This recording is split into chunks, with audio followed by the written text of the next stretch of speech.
I was gonna say if you do the intro, I'll say Oh, it. bet. And we are live. Hey guys, welcome to the Superhero Cuts show where we talk all things Marvel, DC, and Star Wars. It's your boy CB Hayes, joined by Jerry. Bro, how are you doing today, man? What's going on? I am good, bro. How's all with you? Yo, I got an announcement for you guys. You guys are gonna watch it back. Okay, I'm officially a dad. Okay, Let's go. we just announced that we are pregnant, or Emily is pregnant. Obviously Jerry knew way before all you guys because he's one of my best friends in the world. Yep. So obviously he knew. But Exciting news. what? Thanks, bro. Had to share with you guys that is happening. So pretty hype about that. Had an ultrasound today. Got to see him move, him, her, whoever he is. Yet they were moving around, messing around. So it's funny, bro. Awesome. How's Emily doing? Just tired, bro. She's not Yeah. sick, which is a good thing. Like she threw up a few times, but it was more like it's like a little self-induced, like if she brush her teeth or something like that, she'll throw Yeah. up. But nothing crazy. You know what I'm saying, nothing crazy. Okay, good to hear. Yeah, bro. So, but how are you, dog? What's going on? Bro, I am good, man. I am good. It's been a crazy couple of days. And I think that it's going to be a really good year.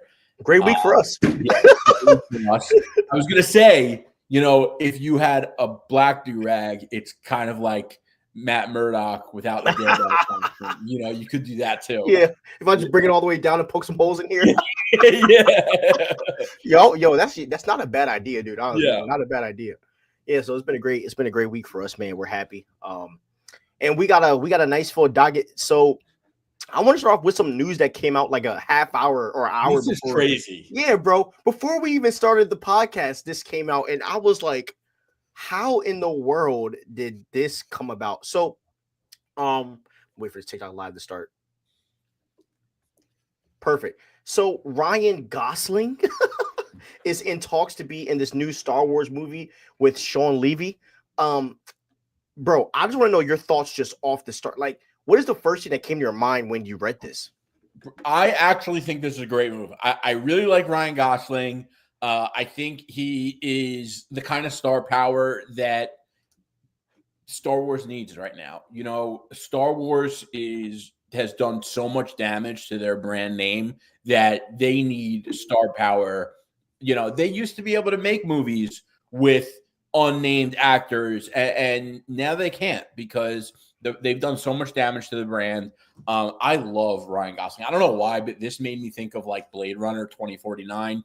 Love that movie. I don't think that's going to be anything like what we're getting, but Ryan Gosling was fantastic in that. I think Sean Levy is obviously in Disney's good graces right now. He, absolutely hit the ball out of the park with Deadpool and Wolverine. I don't think this Star Wars movie is really going to be like that. It's funny because we're so used to fans in our space that typecast anything and anything they possibly could typecast, they typecast because we deal with a lot of simple-minded people on the internet. And it's not unique to our fandom. It's just on the internet. I mean, just look at some of the comments that, you see on any social media platform at any given time. Most people just aren't intelligent. Their intelligence, is matches the temperature in your refrigerator. So here's the thing. I think that Sean Levy is going to make a blockbuster movie with Ryan Gosling. I hope they do something new. I hope they make him like an important new character, that has nothing to do with the Skywalkers. I'm excited about this. I wish it wasn't the first topic on the title because I am so pissed at Star Wars right now that love. But I'm excited for this. This is something that I will be anticipating. Yeah, let me read some more of these details. All right, it says it is expected to be the next Star Wars film to go into production potentially this fall. It is planned, and as you said, it is planned to be a standalone film, and it will not be connected to the Skywalker saga. That's so your wish is come true. And bro, I do agree. I think maybe they're at this point where they're just throwing paint on the wall and whatever sticks, that's what they're going to go with. You know what I mean? And where's him? I was going to see that. I don't hope they're not doing. I don't think they should be doing paint on the wall. I think they need real strategy. I think they need a real plan, and that plan needs to be It needs to be good. It needs to be a good plan. Yeah. And they need to not have creators and artists that are going to exploit the Star Wars name to drive political narratives or anything like that. They need to get people who love and care about Star Wars, know the lore, and care about making good movies and nothing else. 1,000%, bro. And I also think the only reason why Ryan Gosling would do this is because of somebody like Sean. You know, Sean does seem like he's very well respected in the industry, and for him to be one of the people to bring Hugh Jackman back, right? I mean, alongside Ryan, you know, and all of those, you know, characters, he probably has a good rep in Hollywood, but when it comes to, you know, films and stuff. So I'm more than sure that Ryan Gosling or Sean Levy? Sean. Yeah, I really don't think that Kathleen Kennedy or anyone else is a reason why, you know, Ryan Gosling wants to be in a Star Wars film. I think it has to do with straight up Sean. And so it is exciting to see that, you know, Sean is trying to make moves and he's trying to get people involved, and it's actors that we have never seen before. But I do still have some questions, because about a month ago when we covered this, you know, it was talked about that Rey was going to be in this film, that we were maybe going to see an older version of Rey. Now, are we just scratching Rey and we're just going to get this, you know, Ryan Gosling Jedi, or did Lucasfilm tell you have to have Rey, so you're casting Ryan Gosling to just make Rey the background character? You know, like what is going on behind the scenes? This movie? So when we covered this about I think a month ago, it was said that Rey was going to be an older Jedi in this film. But what is weird is that in this article with the Hollywood Reporter, bro, they make it seem like she got etched out of it. But so I don't know what's happening, because Daisy really was just talking about she was just talking about her doing this film. And by the way, I really do feel bad for her, because I don't blame her for Rey. She's just an actress. But like, and I watched this. I really wanted to talk to you about this, right? Because I was watching this video. So there's this rapper. His name is he just dropped the album, Little Baby. Have you heard of him? Yeah. So he basically dropped the album, and the album wasn't really that great, according to other people. I'm not really a fan of his. His voice really annoys me. I just can't. It sounds like a mouse. But anyways, so what ended up happening was that's how I feel about Kendrick, by the way. Yeah, I can only take so much of these certain rapper. But basically what happened was he was talking to a guy that covers hip hop, and basically he was basically saying to the guy, like, yo, like, in my world, I don't hear hate. Like, in my world, everybody loves me.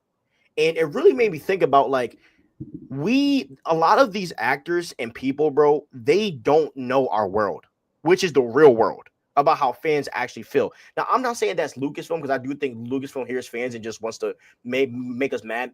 But I really do think for like some of these actors and projects, because Daisy, like, and I'm going to send you the actual clip, bro. She looks so surprised that they hated The Rise of Skywalker. You know what I mean? And I think it's really because they live in these worlds where everybody's a yes man and no one's actually saying, yo, this is trash, you know? So it's just right. I want to just throw it away. You know, that's a problem. Like, you need people that have the balls to be real. And I think that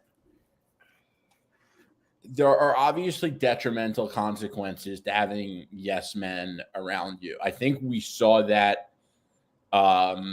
in a lot of things in this country recently. You know, I think we've seen that in Star Wars. I think we see that in, you know, like a lot of Star Wars fans will pretend shows like, what was the one? Yeah, they'll be like, everyone who you know is credible and is honest about their opinions said The Acolyte was trash. And then you have like a select few who are like, oh no, The Acolyte is great. Disney, and they didn't just say The Acolyte was great. They said that Disney was being hateful if Disney didn't make a season 2. And that kind of like shows you the detriment of a yes man, because you're yesing Disney to death, and you're basically saying that if they don't make this season 2, It's a political statement. And it's like, that's the problem. Whether a movie gets made or doesn't get made, or a show or whatever, it shouldn't be a political statement. And if it is a political statement, you've done something wrong to be in that position to begin with. 100%. And then, but then, right, you look at the other side of the coin with Marvel. Like, after the Marvels fell, Bob Iger basically threw Kevin Feige under the bus publicly. And then Feige has been scrambling this past year, trying to fix, to what he's done, where, we got RDJ coming back, Chris Evans coming back. We're getting the Captain America Brave New World, which Anthony Mackie said something very interesting that we are going to be, really talking about that really caught my eye. So it's weird how there's two different changes, but I think I know why. And I think I know why. I think you don't become the CEO of Disney or a company like that by being a yes man. What do you think the why is? I want to hear this. I think that Feige and Iger have a relationship, and him and Kathleen don't.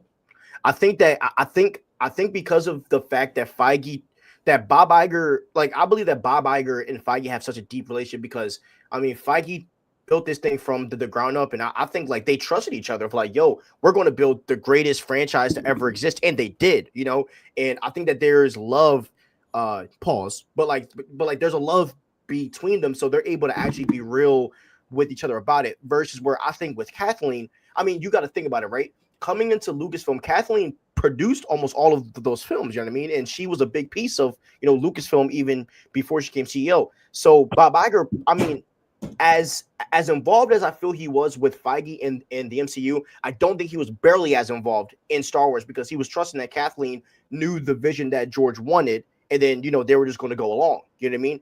But I think but it just doesn't seem like they have a relationship where he can hold her accountable. And that's where I think, that's where I think the issue is, because he has yet to call out Kathleen at all for what she's done. And yes, it could be because maybe she might have something like on him, but I think it's more so they don't have any type of relationship. Bro, I really think Lucasfilm and Disney is they're on two different playing fields, bro. I really do. I think there's a couple things going on here, and I think that the easy ones to call out are, I think Kathleen Kennedy has some kind of dirt on Iger. She has some kind of leverage on him, whether it's dirt, I don't know, but I think she has some kind of leverage because there is nobody that could perform that poorly in such a high level job and keep that job after all these L's. And there is an element to, sometimes at these larger companies, the machine works a bit slowly, and someone like Kathleen Kennedy with her poor performance could have a longer tail behind her failures. Yeah. But not this long. A lot of times these companies are so big that someone being fired, it just takes a long time. Yeah. And that's a great point, bro. That's actually a really great point. But I just think it's too long at this point. There's too many failures. The failures are so public, and everyone and their mother is what is going on with Kathleen Kennedy? Even the political podcasts I listen to that they're even talking about it, and they don't really talk about this stuff, and they're not talking about it oh, Kathleen Kennedy's my political adversary. They're just what the hell is going on in Star Wars? Kathleen Kennedy sucks. They're not talking about her politics, and it's just so. And I think there's a couple other things that we don't know or aren't easy to pick up on that are going on behind the scenes. But whatever it is, it's not good. Like I said, she's done so much damage to Star Wars. Star Wars was a brand that I loved for a really long time. And Star Wars movie drops, I'm there day one. And now it's Star Wars is putting something out. I'm oh, whatever. Let's look Mando or something. We ain't really. I heard Skeleton Crew was good. I didn't really care to watch it. I really didn't, I also think this, like and I've seen a lot of people that I do respect and like say Skeleton Crew was good, but here's the catch for me is like, would you say it was good if it wasn't Star Wars? Like, if it wasn't Star Wars, would you even give a show like that a chance? And I'm willing to bet 9 times out of 10, the answer is no. And I'm not going to watch their like weird, wacky Skeleton Crew show because I don't really care about it. I'm not sold on the characters, and I'm certainly not sold on the Star Wars brand. Ahsoka, Obi-Wan, stuff like that, I'll be there for. Ryan Gosling, sign me up. I'm a big fan of his. Same here, bro. Talented actor. But they have a lot of work to do to bring, and it's crazy because it's such a big name. And maybe I'm a little unique in that, like, I'm not running to watch Star Wars content as much anymore. But I think I'm in the right to feel that way. I think that as a consumer, they've turned me off in a lot of ways. Yeah. It's also something that's like, you just got to make content that people care about. Yeah. You know what I'm saying? Like, because as much as the Star Wars name is tarnished, if a Knights of the Old Republic project was made, like, people would the no matter how bad it is, everybody's gonna watch the first episode. Like, right. There's just a certain sauce that Star Wars will always have. Whenever they use their main characters, you just got to use them, and you got to put the right guys in the. So with Ryan Gosling, like, you got to make him a really big popular character, and he has to be someone that fans know. And if he's not, then it's going to be hard to get fans, locked in. So I hope that they figure something out, bro. You know what I mean? So, yeah. Like, make him a Jedi that has nothing to do with the Skywalkers. Like, who is just OP. Like, just like think like make us a Jedi John Wick where he's just ripping through people, bro. Like, I mean, just a savage. I think that's what we need. Like, or even start him off as a Sith. I don't care. Make him any type of Force user. Just make him OP. To me, that would be like, if I were running Star Wars, that's what I would do, because if you could make a movie or a trilogy about a Sith, you have the chance to do something really innovative. The industry right now is struggling to make villain-centric movies a thing, and a lot of brands have failed at this. And if there's any brand that like has a leg up on something like this, it's Star Wars, and you could get the credit for doing something new and fresh and bring, appeal back to the brand. And I see Kevin's comment, Kevin Davis, welcome to the chat. People still love Star Wars. Star Wars still making money. Yes, but for how long? Will that continue? Will that decline if they keep going like this? Lucasfilms will have a comeback in theaters. Probably. I hope so. But if they're going to put, trash out that's similar to The Acolyte into theaters, the bloodbath is going to continue.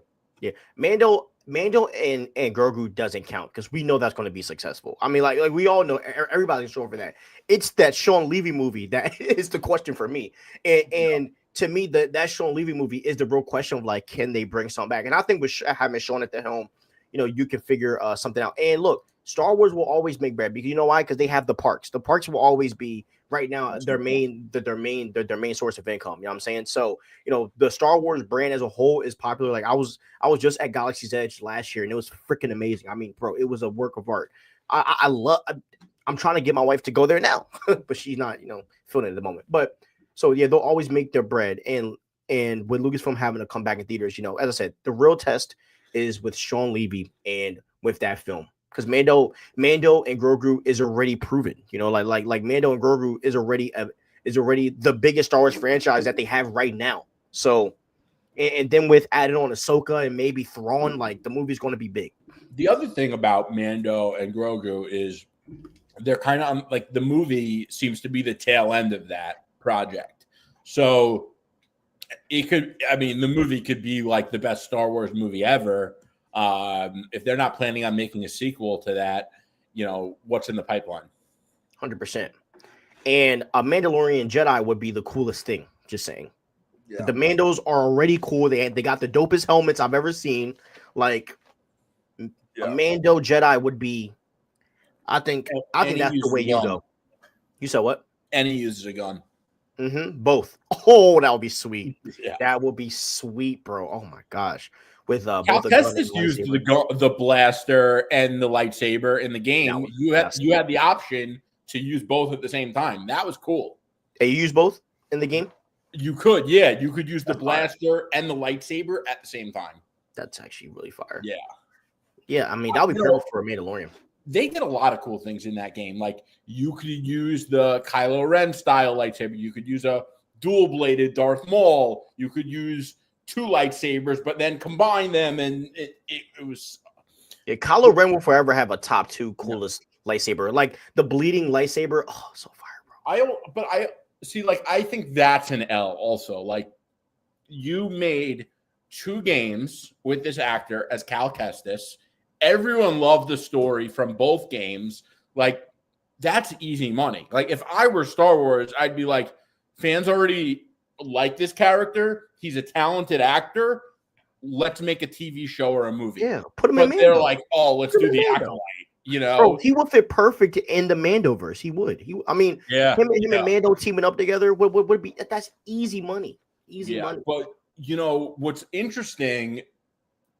Well, Mando takes place a little later on because the Jedi games take place in between episode 3 and episode 4.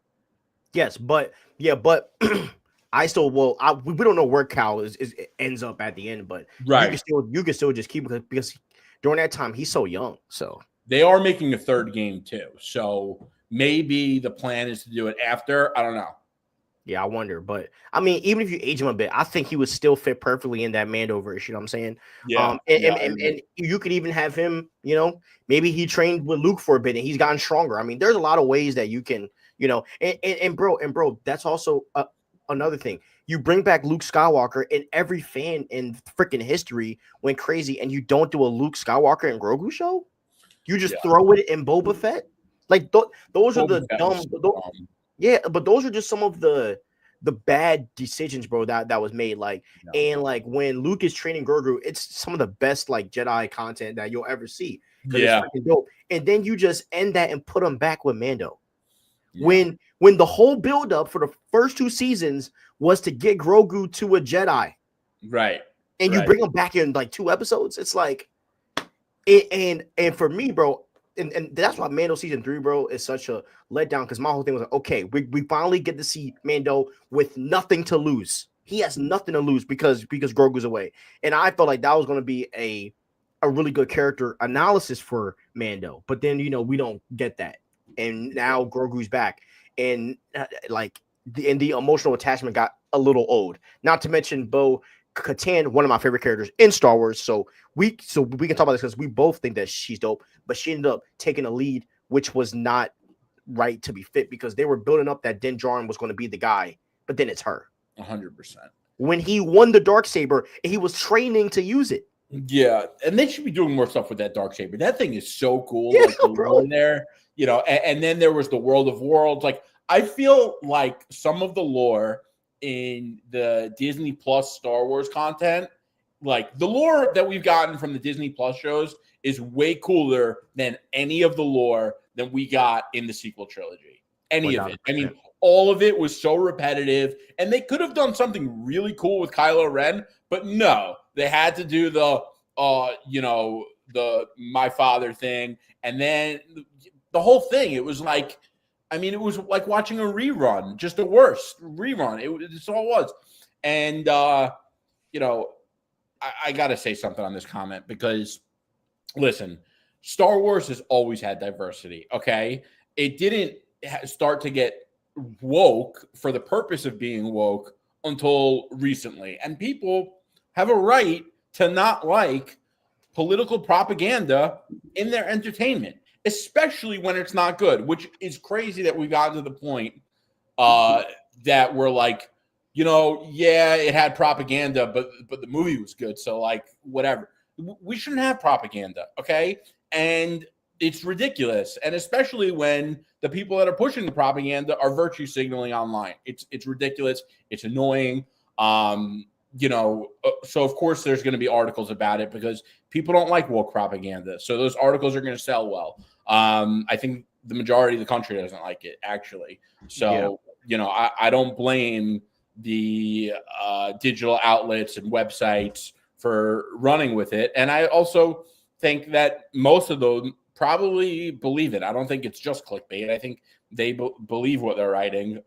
Maybe some of it is grift. I don't know. I don't know all the people writing these articles, but I know I share that sentiment. So, I don't think it's out of the question for people to believe it when they're writing those articles. All right, Kevin, let me cook you real quick. Star Wars is one of the most diverse franchises that we have ever seen because of the fact that Star Wars was diverse in its universe. Like there are like aliens, there are multiple versions of aliens. There were African American characters, there were Mexican characters, there were Asian characters. Like there were a bunch of different races because it's showing the fact that this is a whole entire universe of people. But you got it. But you have to understand, it is like when you are watching, and Terrell, yo, what's up, dog? When you are watching a superhero film, right? You shouldn't have to tell us that you're making a diverse film. It should just show. You know what I'm saying? But like when you have to tell us that you are doing something, like it's corny. It's corny and whack. And the reality is that none of the Star Wars content that we have gotten in the past almost 10 years has been good at all. I mean, bro, think about Mace Windu, bro. Think about Yoda. Think about Obi-Wan. I mean, think about Leia. all the characters. Plo Koon, all these dope characters they had. Not to mention, we get Star Wars, the Clone Wars TV show, which basically gives us a backfill of what happened in between Attack of the Clones to Revenge of the Sith, because we see that Anakin, has become a kind of sort of a Jedi Knight and Master, right? And then we get this, Padawan Ahsoka, and it's like we do all of that build up to then go to this crap. So So there has always been diversity and inclusion in Star Wars. They just didn't have to tell us that it was that. You know what I mean? Because Star Wars is a brand that's for everyone. Star Wars, George Lucas said himself, Star Wars is for families, right? It's for families. Like me and my family watched Star Wars when I was a kid. And nowadays, Star Wars is not for family, So I really disagree about that, bro. But I will say this, though. There are a lot of people in our space that do clickbait a lot of content, and they will take one idea and then just diverge on it. It's very easy to do that when you're feeding them the content. So, you got to put that on Lucasfilm, because in my opinion, the content should be so good that it should shut up everybody. Like, look, right? Jerry, what is a project that we see in the past that really shut up everybody? X-Men 97. Everybody was losing their minds over Morpho because Morpho was a non-binary. Yeah. Morpho is a non-binary character. Everybody cried about it. When X-Men 97 happened, no one said a word. You know why? Because they didn't they didn't make a whole episode and a whole scene and a whole thing centered around it. No, they focused on the characters that mattered. And their priorities were in order. Like a lot of this, it's like their priorities are completely out of order.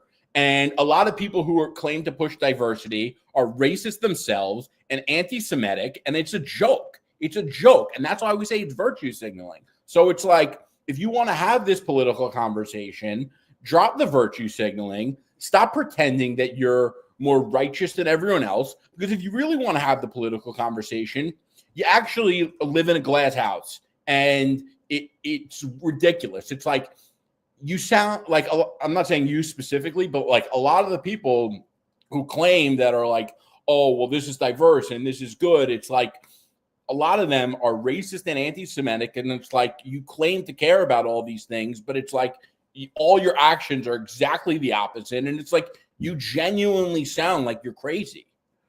Yeah, exactly. So, as I said, like all of those things have been shown, but I just making sure this new Star Wars trilogy is. Do you require episodes 7 and 9, or can you enjoy the new trilogy without watching any of the previous Star Wars movies? The only Star Wars I've seen were episode 1 to 6. Oh, sorry, real quick. And I just want to say, and I don't have an issue with female characters or diverse characters. I love the first Captain Marvel. I've said many times, I think Iman Vellani, who played Miss Marvel, is one of the best castings, and that was one of the best things Marvel ever pushed out. It was a Muslim woman, and it's like, no one is opposed to diversity. No one is opposed to having a female character, a black character, a Jewish character, a white character, Asian, any of this stuff. But when it's clear that that is the mission and it's not to make good content, and we get this slop and it becomes a political conversation instead of a conversation about the content and the lore that we love, it's a problem. Exactly. And if you can't recognize how that damages the brand, it divides the fandom, it causes hostility, none of it is good for anyone. Yeah. And we're getting exhausted of having to have political conversations when we just want to talk about comic books and lore. Yeah. Like, that's why we started this thing, was to talk about the lore of the worlds that we're in. Yeah. You know what I mean? And that's why we get so mad, because Jerry and I, we read these comics, we text about them, we talk about, like, we really just had a whole bonding session last night, pause, about Thor Dark World, yeah, about how the movie's just so underrated and how it gets so much hate when that's the best Thor movie that they made. Like that. And like that's what Marvel and all, that's why we do this stuff, bro, to get away from the crazy world that we live in. But when it gets brought into our piece, like, that's why we get pissed off. And by the way, sometimes I read a comic and I'm like, this thing is woke as hell. It sucks. You know what I don't always do? I don't go online and say, oh, this comic is what, like, I'm not like that. I don't live to throw. I put the comic down. I stop reading the series and I pick up something else. I might text Stevie about it, but I definitely don't tweet about it. I mean, maybe sometimes, but not all the time. I definitely didn't tweet about the one that I know I texted you about it because you were interested in this comic too. And then you started reading it and you were like, damn, you were right. Yeah. Like, oh, absolutely. What was it? Absolute Superman? No, well, that one too, but Spectacular Spider-Man. Oh, dude. Oh, it drives me nuts. That one actually really pissed me off. Now I'm saying it because we're talking about it here, but I don't think I ever tweeted about it. No. And if you go back and you find it, maybe I'm wrong. I don't know, but I don't tweet about it every time I find something woke and don't like it. I'll tell you that. And that one pissed me off because, this writer who's supposed to be an up-and-coming writer gets a big title book, Spectacular Spider-Man. We finally are getting another Spider-Man book. For those of you that don't know, Marvel every so often does a series where it's Peter and Miles. They call it, instead of Spider-Man, Spider-Men, plural, obviously. And, Marvel does a great job with Spider-Man when it comes to movies and entertainment and games. They don't always do a good job when it comes to the comics. And when we get a new Spider-Man book, everyone's excited at the prospect of getting a new good Spider-Man comic because it's becoming more and more rare. And that one, it's horrible. It's horrible and it's woke. Yeah, facts. All right, let's say, do you require episodes 7 and 9? So see, like, even like I enjoy 7 through 9. I liked 7, and I think 8 was better than 9. I think I think it went like 7, 8, 9. Yeah, like 9. Like 9 is insufferable, but 8 is like 8 is watchable. Like The Last Jedi is a watchable film. It's just that a lot of people don't agree with Luke Skywalker, which I have an interesting take, but topic for another day. So I think you can watch them all, and I would even throw in Clone Wars and Ahsoka and Mando in between those watches as well to add more fun to the watch. Here are the facts when it comes to Star Wars and Lucasfilm being irresponsible. And these are facts. George Lucas left them storyboards for the sequel trilogy. They threw them away. They didn't use them. That's a fact. They got Ki-Adi-Mundi's birth and time when he was alive and not alive wrong in the show, and they completely disrespected the lore. They've disrespected George Lucas's work, and it just goes to show, like, if Lucasfilm's priorities were in the right place, those two things wouldn't happen. I'm sorry, they just wouldn't. Like, it's crazy that they ever did that. And Yeah, that just goes to show you that they're being reckless and irresponsible. Yeah. So, and when you're reckless, you got to build that back up, and that's going to be hard. So, all right. Next topic here. Supergirl confirmed to be in the Superman movie. So, Supergirl, I'm pretty sure just started filming or is filming the next month. So, there's been a lot of news about that. And there was actually a Supergirl, there's like a Supergirl score that was shown and everything, which is super cool. And James Gunn kind of like did a cool announcement about it. And Millie Alcock, she was in Game of Thrones House of Dragon. She's playing Supergirl. I really enjoy her acting, really great actress. So she is going to be in Superman. How do you feel about her popping up in Superman? And from the article, she's not having it. It doesn't seem like she's having a big role. It's just like a little. Yeah, it's interesting. James Gunn said that he was never going to put someone in a movie to sell their movie.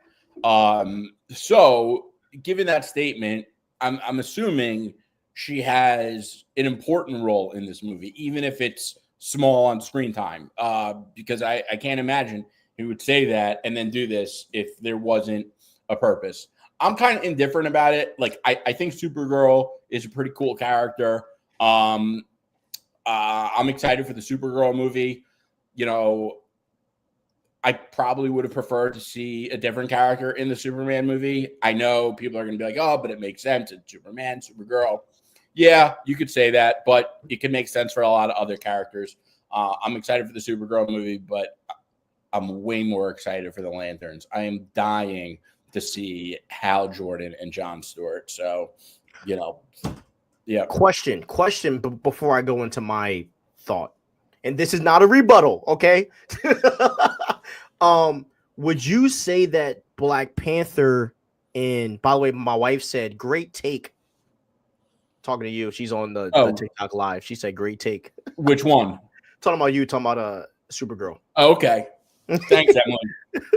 But question, would you say that T'Challa, she said laughing emoji. Would you say that T'Challa in Captain America Civil War is a setup to Black Panther, or do you think that T'Challa served his purpose in Civil War? Or do you think it was both? I think it was both. I think that was like the perfect. Do you think it was done well? First of all, I'm not opposed to putting people in movies to sell their movie. I'm just saying James Gunn said he wasn't going to do that. I think that Marvel has done a very good job at doing that, and the proof is in where the MCU is today. But I think T'Challa had such an important role in Civil War, and it led perfectly into the Black Panther movie. It just made sense with T'Chaka and the United Nations and the Accords. And then especially the ending with Zemo, like that scene was incredible. And it kind of really showed you who T'Challa was in a way that got people excited for T'Challa outside of the spectacle. Like, people got to really know T'Challa as a person and not just as the Black Panther. And I think that was and don't get me wrong, there are a lot of components to Black Panther crossing the $1 billion mark, but I do think that was one of the big ones. And, I hope that when characters get introduced in the DCU, they could kind of either live up to that or innovate in ways that we can't imagine because we're not James Gunn. And I think that a lot of times in our space, like, everyone likes to think they're creative, right? But sometimes, like, listen, I'm not a humble guy. I don't really believe in humility. I say it all the time.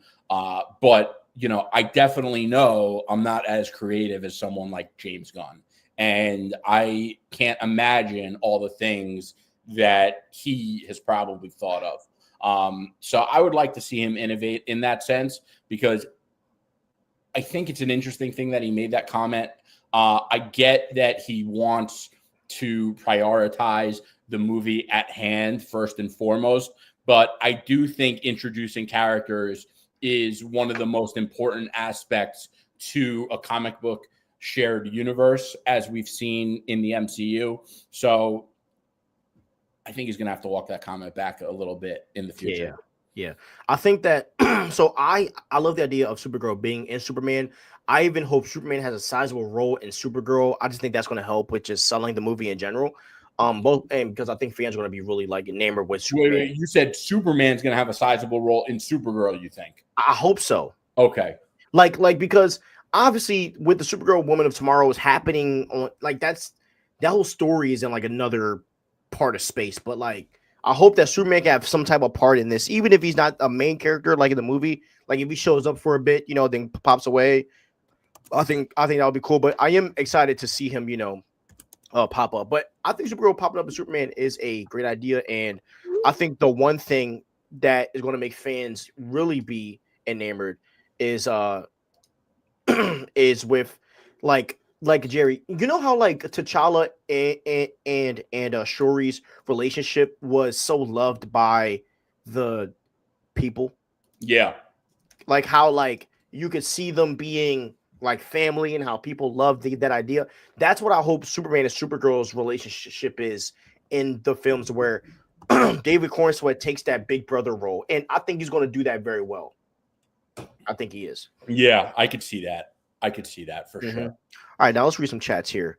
I could see her being in a post-credit scene that leads to a Supergirl movie. I could see that as well. By the way, there's apparently a plot leak of the episodes of Lantern, so take it with a grain of salt. I read it just for the fun of it, but if they are real, Gunn has redeemed Green Lantern. Well, I'm going to find them right now. If that's the case. Kevin Davis, you're trying to rage bait us, which is fine. Like we will respond to you, okay? Marvel, because this just feeds us content. Marvel Studios doesn't need to cast T'Challa. Jerry, cook him, please. Why is it that the black superhero doesn't need to be recasted and you're fine with everyone else? That's what I want to ask you. Why is it that you want to take away T'Challa for black kids to look up to and want to buy that action figure? Why is it that specific character? That's what I want to know.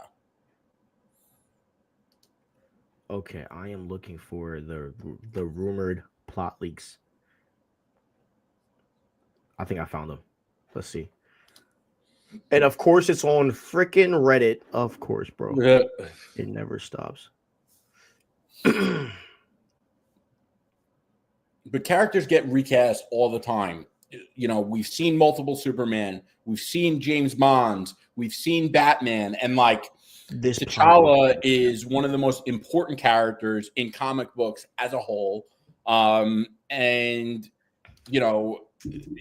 you got Wakanda Forever, which is a beautiful tribute to Chadwick. I think at this point, they need to recast T'Challa for the universe. I think they need to do it for the people, as I've just said. I just think it's just such a silly and non-serious position. Like, oh, don't recast. Like, it's ridiculous. Yeah, he's tripping, bro. I mean, look, bro. I mean, you also gotta understand, he's the most important piece of the MCU. Yeah, I mean, like the MCU will have a hard time going forward without him, and that's with the X-Men and everything. I mean, like you guys understand, like in the comics, like T'Challa fights the Fantastic Four just for fun. Like he's a savage. He's one of the greatest characters of all time. So why would you not want to see that? You know what I mean? He's one of the GOATs. So, and that's why we're so adamant on that. He's the king of a super important country in the Marvel universe. Like, he has such an important role. And if you've actually read the comics, especially the Jonathan Hickman Avengers saga, like, you would know how important he is to the story and to Secret Wars. Facts. Hunger Almighty, where did you find the plot leak? And I'm still waiting for an answer on why it's okay to not recast the black character, but it is for everyone else. Facts. Kevin Davis, T'Challa is important of a character to not to recast, or is too important of a character not to recast. That would be like if Tom Holland died and Marvel should have recast Peter Parker, or if David Cornsweet dies and DC should have recast Superman. 100%. Yeah. Read Woman of Tomorrow. I did. Great book. By the way, great book. Okay. Now let's go to my boy Anthony Mackie. Anthony Mackie said something very cool about Captain America: Brave New World, Jerry, that I wanted to get your reaction on because it was very cool. It says this. Anthony Mackie teases Captain America: Brave New World. He said, audiences are really going. audiences are going to really appreciate bringing it back to old school Marvel. That's what he said. He said this movie is old school Marvel. How does that make you feel that he's like talking about? Well, first he's acknowledging that Marvel's been sucking, but Yeah, but also saying like, yo, like we're bringing it back to the sauce. I'm getting Winter Soldier vibes. Yeah, same here. Same here. Are you like have you been still gaining excitement? Oh, I can't wait. I have tickets for like the first 2 nights it's out. Same here. Yeah, bro, I can't wait for this movie. Oh yeah. You know, I do think that most people are excited for it. You know, of course, there's a couple people on the both extreme political sides. You know, some are upset that Captain America is black. Some are upset that there's an Israeli superhero. You know, it's funny because I'm Jewish. He's obviously black. Yeah. You know, yeah, we say shut up to both of them. This movie looks great. You know, I think the trailers look good. Like I'm watching the trailers on this one because I just can't resist. Yeah, bro. Sam Wilson. And by the way, like that suit looks so sick. I mean, the way he cuts through the bus. I mean, the vibranium inside his wings. Oh my god! A flying Captain America. Come on, man. Yeah, bro. Yo, and Falcon looks good too, bro. Falcon looks dope as well. Yeah, bro. They're cooking. Dude, I do see like a couple people. It's funny because there's always people that like complain about something and they make it like it's a big conversation, but I don't really see it other than the people that are complaining about it. And there are people that are complaining that they think people are being unfair about, what is it? They say, oh, Captain America's shield could never go against the Red Hulk. The physics don't work. What? And he took on Thor's hammer in Avengers 1. Yeah, and first of all, like I haven't seen anyone make this complaint. I've seen people complain about it, but if people are making that complaint, it's ridiculous because listen, it's the MCU. Like if you have been keeping track of the realities of physics in the MCU the whole time, you're an absolute clown. Bro, but number one, he took on Thor's hammer in Avengers 1. The only thing we saw that cooked the shield was Thanos's sword, which the rumor is that is made out of adamantium. Ooh, I didn't know that. Yeah, and the only other character that could take out Thor's shield is probably Wanda, because she cracked Thor's hammer. You mean? No. I mean, the only thing that I think could crack Cap's shield is probably Wanda, because she cracked his sword in half. yeah. Dude, bro, remember when she picked him up in the air and just started just taking the? Oh my god, that was like. That was freaking scary. But yeah, I mean that's probably the only person I can think. I mean, I don't even think Captain Marvel could damage Cap's shield. I really don't. I think there's very few characters that can mess with that vibranium. Yeah, but the freaking vibranium inside his wings are awesome. There's actually an interesting history about Magneto. So Magneto, depending on like the universe, sometimes he's been able to control the shield, sometimes not. I think it probably depends on who's writing the story and when. But I feel like writers have probably limited Magneto's powers for the sake of certain stories, just because like if you don't, he's just so OP against so many characters. Yeah. And that's what X-Men 97 has shown me, bro. Their powers are really unlimited. Yeah. You know, like there's no limit to them. Yeah, and even in like they've been crushing it with the Iron Man comics lately. Not the current one, but the one that like just ended last year. There was this new metal called Mysterium, and Magneto like originally struggled to control it, and then he figured it out, and it was like really fucking cool when he did it. Yeah. So Comic Explained did a video a day ago, and it got 102,000 views in a day. But it said Storm becomes the most powerful mutant like ever, and apparently this is Storm, the new Storm issue 4 that just dropped. Yeah, and basically they just said like they basically made her the most powerful mutant ever. They've been going heavy on Storm lately. I'm definitely gonna read that comic though. I heard it's really freaking good. Really, really. You gonna read the whole series? Or you gonna jump to issue 4? I'm gonna read the whole thing. Okay. Yeah, I'm making sure. No, I can't. No, dude. No. Avengers showed me like you can't jump. Yeah, bro. You can't. Fantastic Four too. Yeah, A you lot of can't. You people got to do start. that. Someone who I did Yeah, again. I like the slow burn, bro. Yes, sometimes it's not a slow burn though. Like, but yeah, you can't really comment. Like someone I did a pod guest on. I don't want to name him because I'm about to criticize him. But he was like, oh yeah, I started reading at issue 21. I'm like, what the fuck are you talking about, bro? You know, that's like saying, oh yeah, I started watching the MCU at Age of Ultron. No biggie. Yeah. Like, you know, 100%, bro. Yeah, yeah. Nah, I really enjoy starting from the start, and plus, like when you get to the big parts, like you feel like you earned it. You know what I mean? Like you feel like because you've been reading, and that's how I felt like when I got the Secret Wars, bro. I felt like I earned that. You know, like you know what I mean? Because you put in the time to read it. So many people are like, oh yeah, I read Secret Wars, and they didn't read the side. It's like, bro, Secret Wars is the swan song ending. You gotta read the whole thing. Yeah, I'll even argue some things in Avengers are better than Secret Wars, but topic for another day. I would agree with that. Yeah, because like that freaking greatest comic book run of all time. Yep. Okay, let's see. I saw this dope idea going around about what if the recasted T'Challa comes from the universe, the new Fantastic Four are from, because correct me if I'm wrong, T'Challa debuts in the Fantastic Four comics. He does. He debuts in, I think it's issue number 52 in 1966. Yeah. How do I know that? Only because of TikTok. I literally watched a history TikTok on it about like a day ago. Yeah, and they were I know it just because the cover is so iconic. Let me see. Like I watched just a freaking TikTok on it. Oh, bro, that's hard. That comic is fire. Oh, with Black Panther in the air, yeah, that's fire, bro. I love the cape. Like the cape would never look good in live action, but I do love the cape in Oh no, the new cape. I think I've sent you the picture. The new one looks sick. The tan one that's like around his neck. There's something special about the vintage comic covers in the art. Oh, that new cape, bro. Yeah, that's way better. Yeah. They can pull that off in live action. Oh, and I like how he has like the robe coming down too. It's like it's like a belt that has like that's hard. I think I posted it. I'm trying to find it. Hold on. Yeah. This one. Yeah. That's the one. That's sweet, bro. That's sweet. That's sweet. Yeah, it's a crossbody belt. Yeah, they are cooking right now, bro. Yeah, bro.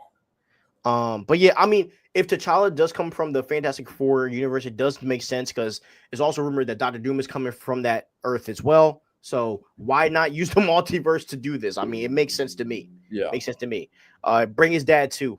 I'm still over the multiverse just being like the lazy excuse, but whatever. Do what you got to do. Get T'Challa back. Come on, Marvel. And the other thing that's interesting about T'Challa that I feel like nobody brings up in this debate is that Marvel had no choice when it came to Iron Man and Cap. There were a couple things that led to them being killed, aged off in Endgame. Number one was obviously the fact that the shock value it had for Avengers Endgame and the story, it just made sense. But the other thing is the fact that Marvel didn't want to continue paying them what they were paying them. And both Chris Evans and Robert Downey Jr. wanted a break from the constant Marvel scheduling that they were put on. So they had no choice. But when it came to T'Challa, they did have a choice. They could have recasted him. And they lost a couple other big characters too. I'm blanking on the names. But they lost like pretty much the top characters of the roster in like one shot. And then we got a bunch of movies and shows with a lot of characters that no one really cared about or asked for. And we were missing T'Challa. And Wakanda Forever was missing T'Challa. T'Challa and Namor have like one of the biggest rivalries in Marvel Comics. And if T'Challa was in Wakanda Forever would have probably been better than the first one. Okay. And it wasn't like, and it was such all the groundwork was there for that movie to be epic. It was just missing its hero, its real hero. And, think about what the MCU would have been like these past 6 years if we had T'Challa in it. Sorry, car alarm was going off. I was like, is that my whip? Uh, The frick. But yeah, bro, I agree. And also like they could have just force fed the main characters for like if that's the case and you don't want to recast the child, just put Tom Holland and everything at this point. Who cares? Right. Put Anthony Mackie's Captain America in 4 movies. Just run them. Run them. Yeah. They really should be running Anthony Mackie like he should Captain America. Run him like Captain America. He should even be in the freaking Thunderbolts, in my opinion. Not saying on the team, but he should be popping up in some type of manner. Like this is his world, this government thing that's like going on.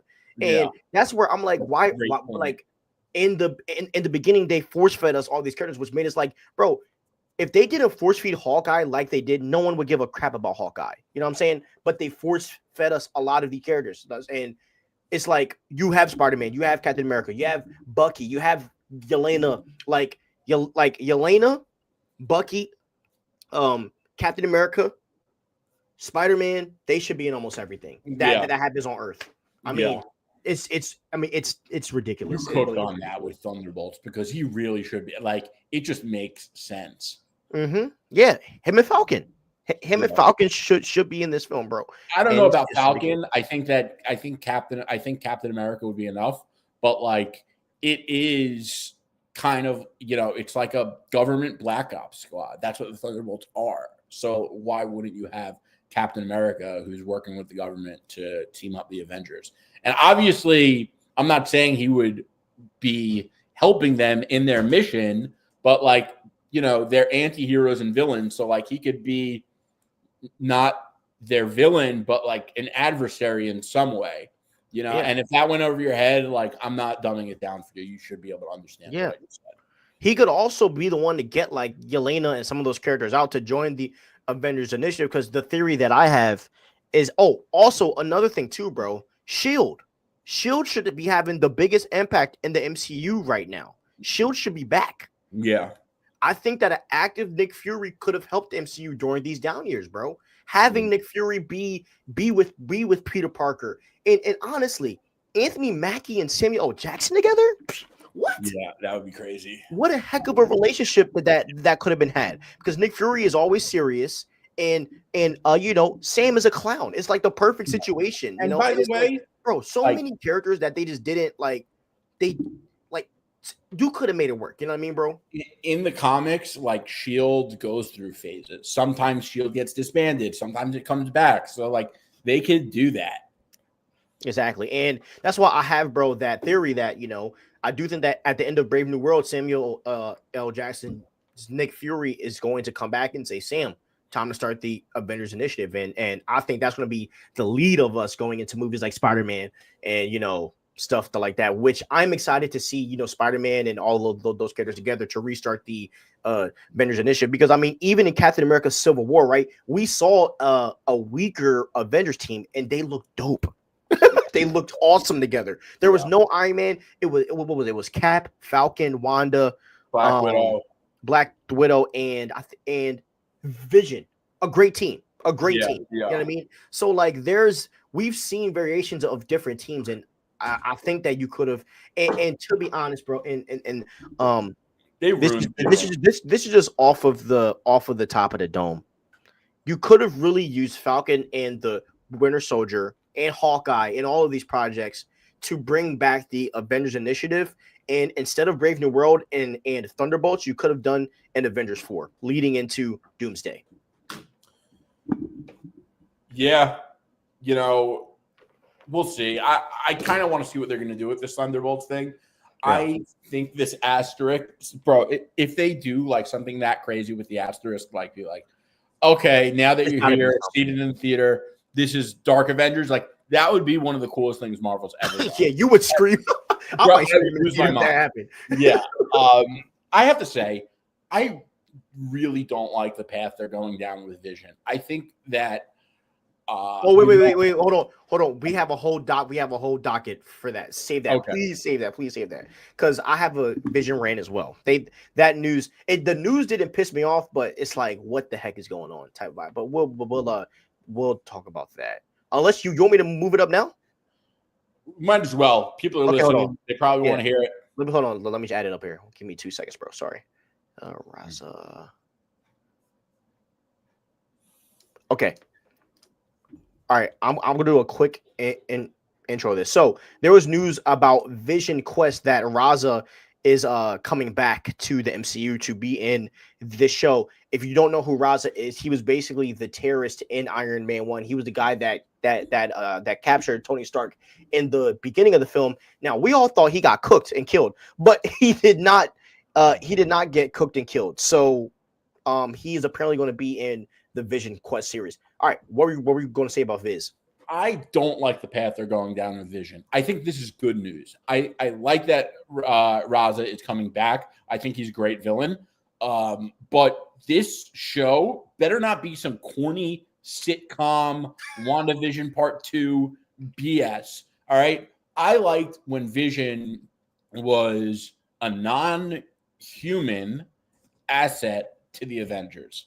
But once he became like a sitcom character, and I don't know, is this show going to be another sitcom, or is Vision going to be an android superhero? Because sometimes Marvel does this and they like take, and I don't want to say creative liberties because they do have like some comics where Vision is kind of like that, but you know, it still feels to me like they're butchering the character in the way they butchered Thor, because it's the same effect. You know, with Thor, it's a little different because they butchered him, and what they did to him wasn't comic accurate, which is why I can never respect Thor Ragnarok and Thor Love and Thunder. Oh, but I forgot to even talk about Thor. Oh my god. Okay, well, we'll get to that. But yeah, go ahead. Sorry, just you know, they are still butchering the character of Vision from what he was in the MCU. And he was never one of my favorites, but like, I don't want to see Vision like baking a cake. Okay. That's not what I'm signed up for. Bro said baking a cake. So, ding, my cake is ready. Like, yeah, my cake is ready. So the description that I read a while ago was that this is about him finding himself again. So, and basically like he's kind of going on a journey to get his like memories back or put them together to figure out what's going on. Because like, I mean, we saw at the end of WandaVision, he's just confused, bro. And so that's what I think the show's about. But I think that having Raza is probably going to be Raza trying to get control of him. And I would like the idea of if a bunch of governments are trying to capture him. I think that would be a dope plot. You know what I mean? And what if Raza's leading a country, bro, and we don't even know it? What if he's a world leader at this point? That would be crazy. Right. Like, I think there's some cool things that you can do with that. So I'm not against it, but I do agree though. I do think that like I think WandaVision served well. But I do think that they kind of just left him in the dust when he could have appeared in Hawkeye, could have appeared in other shows. You know what I mean? I mean, as I said, like you could have put these characters with other characters, bro. Also, like, what is Vision gonna do if he's not in Avengers Tower? Like, what the hell? You know? Yeah. And my thought process. Not that I want to see what he's doing when he's not in Avengers Tower, but put him back in Avengers Tower or whatever the hell they got going on now. I mean, bro, if I'm writing Vision, I'm like, let's get him to Sam Wilson. Because he's Cap. He's the leader of the Avengers. Yeah, but make someone not as cool bring Vision back. Like, but I'm just trying to build like what I'm trying to say is that I wish that Marvel would kind of build a theme that Sam is the guy where like he can be the one to bring, or even have Nick Fury come and get him. Like I think there's different characters that could come out and do it. And I would love the idea of Sam and Nick Fury that are the ones that are going to do this Avengers initiative. I think another relationship too that would be dope is Yelena and Nick Fury, because we know that Natasha and Nick Fury were like this. You know what I mean? So I feel like, bro, there's a lot of like missed opportunities that could have been done. In this, like, I saw someone post a theory that I thought, or not theory, but a opinion that I thought was cool. They were like, what if Yelena was in Secret Invasion? Like that would have been cool. I mean, there's so many different things that they could have done, bro. I also want to know about what they have like a couple unnamed projects on their slate that like we have no idea what they are, and it's kind of weird that they're unnamed and we don't know what they are when all these details come out about everything else. I tried to look it up, but I couldn't find much. All right, so we do have 2 movies that might be those unnamed projects. Yo, that's like the perfect segue. So 2 of those projects that are being rumored is Doctor Strange 3 and Shang-Chi 2. And the rumor is that they will be filming in 2026. And it was funny because I looked under the comments just to see under Cosmic Marvel's post, and everybody was like, yeah, can we make Doctor Strange the main character, please? Which is but it makes me happy, bro, that we're not the only ones saying that, you know, because sometimes, bro, it feels like we're like the only ones on the island, you know, and for things to change, like everybody has to be in kind of. We are not the only ones on the island. There are a lot of people. First of all, we're the majority, okay, and no, that's number one. Damn right, we're proud of it. We're not going to hide. We're the majority. Number one. Number two, when we talk about like stuff going politically motivated and not really content motivated, like we're all cool with the diversity. We're cool with that stuff. You know, I've made the case for representation many times on this show. You just did it earlier. I just did it earlier. I believe in it like hardcore. I think it's important. But when you take a character that nobody signed up for and make her the star of a movie called Doctor Strange 2, that's laundering in this character. We bought a ticket to see Doctor Strange 2, not to see America Chavez. And America Chavez was the one who stopped Wanda in the end, not Doctor Strange. That's a problem. That is a problem. And if everyone's being honest, we could admit that and have a real conversation. But when people are like, oh, you know, you can't say that, and it's like, oh, well, that's not a fair thing to say. What you do is you shut down us from ever being able to have a real conversation by complaining about having the conversation. Exactly. Because the reality is that they were lazy with how they wanted to introduce her in the MCU. Because the issue is that we don't have an issue with her coming into the MCU. It's the way it was done that was nasty. And they haven't really done a good job of. The only good character that we saw that was introduced perfectly was Kate in Hawkeye, which is the casting that we loved. You know, she was introduced perfectly, and she didn't take the spotlight away from Hawkeye in his show. He was still the final battle guy. So, you know, there's a way to do it, you know, to make it look right. Yeah. But wait, quick question. How do you feel about Shang? So are you talking about Shang-Chi too? Shang. I can't wait. That movie is great. I loved it. I love Shang-Chi. I love Awkwafina. And that was a movie, by the way, you know, that perfect example of diverse type of representation movie that everyone loved. Nobody was like, oh, you know, he's Asian. Like, and nobody cared. Everyone loved the movie. It was great. It honored Asian culture.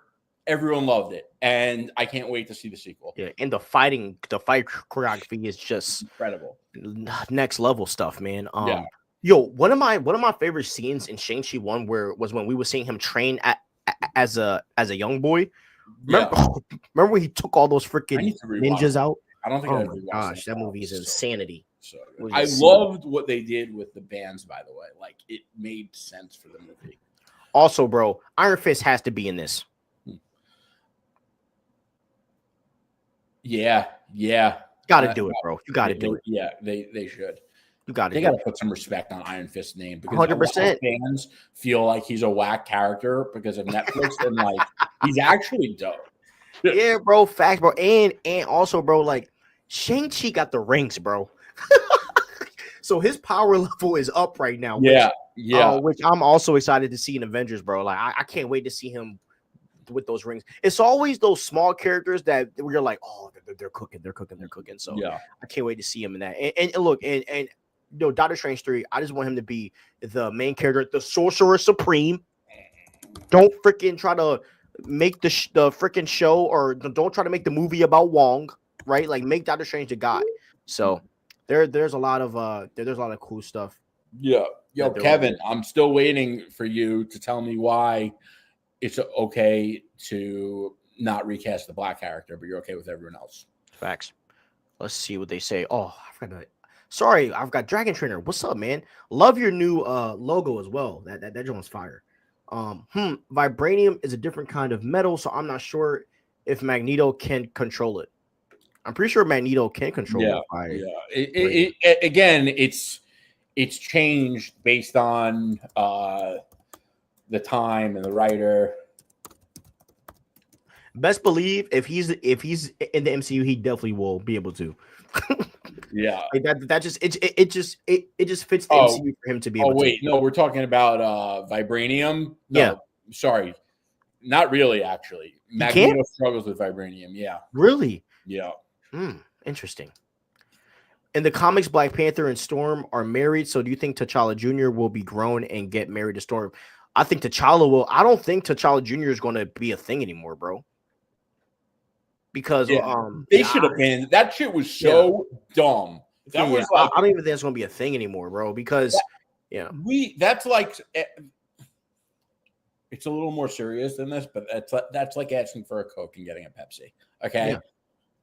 Yeah, I mean, like we want T'Challa. We want the T'Challa that we love from the comics, not T'Child, not Shuri. We want T'Challa. We read the comics. We love T'Challa from the comics. We want T'Challa. We don't want anything else. We don't want any, and we're not compromising on it because of this stupid, silly game that dishonest people play. Yeah, and honestly, like, what is the point of calling him T'Challa Jr. if you're just going to make him T'Challa? Like, you're going to do everything that T'Challa does, but just say, "Oh, this is son." It's stupid. Like, just recast. It's so dumb. Yeah, like you guys are they're not even trying to give him a whole new storyline. You know what I mean? Yeah. Like, okay, if you could form your own MCU team, who would it be, and what name would you give them? All right, let's take five. Okay. Okay. I would take Iron Man. Iron Man's got the money. He's smart. You need someone to put the team together who could back it. I would take Captain America.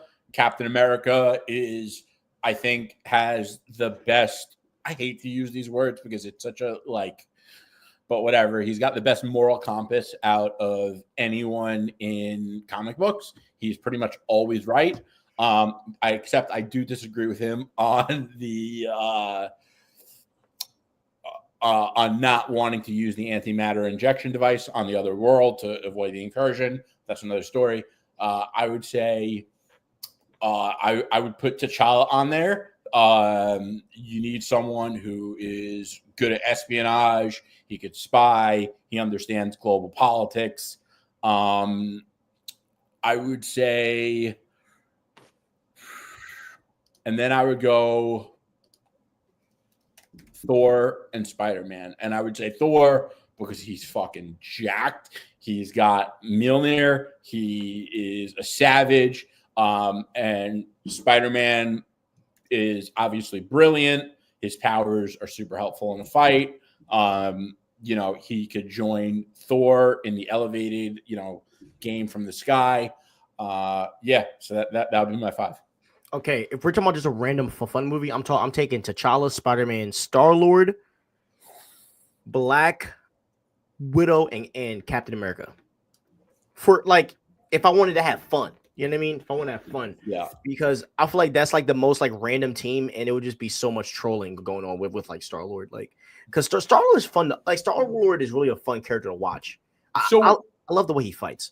The interesting thing about Star-Lord is he is a lot more like Captain America in the comics. He's actually a much smarter person in the comics, and he's much more of a captain strategist type character. The thing is that people need to understand when it comes to comic accuracy, and I talked about this recently because James Gunn said something similar to what I'm about to say, is the more popular the character, the less creative liberty you could take. But Star-Lord was really an unknown character, so people aren't as attached to Star-Lord. So you could take creative liberties when people are less attached to the character, and people are more attached based on popularity. And you love Guardians of the Galaxy, right? I love Guardians of the Galaxy, bro. I really do. They're one of my favorites. They have great comics, and Star-Lord is great. But I also think Star-Lord really worked for the MCU. And Star-Lord was pretty smart and at sometimes a strategist in the movies, but he's not always like that silly in the comics. Yeah. Would you rather have Falcon wings or Doctor Strange's sling ring? By the way, why is it called a sling ring? Okay, we're taking Falcon wings every day. Yeah, every day, bro. I mean, come on, vibranium wings that are invincible, like, yeah, and a vibranium suit with the flight helmet. Come on, yeah, come on, right. Yeah.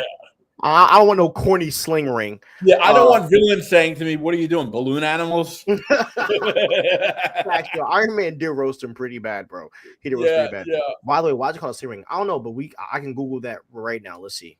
Why is Doctor Strange's ring called a sling ring?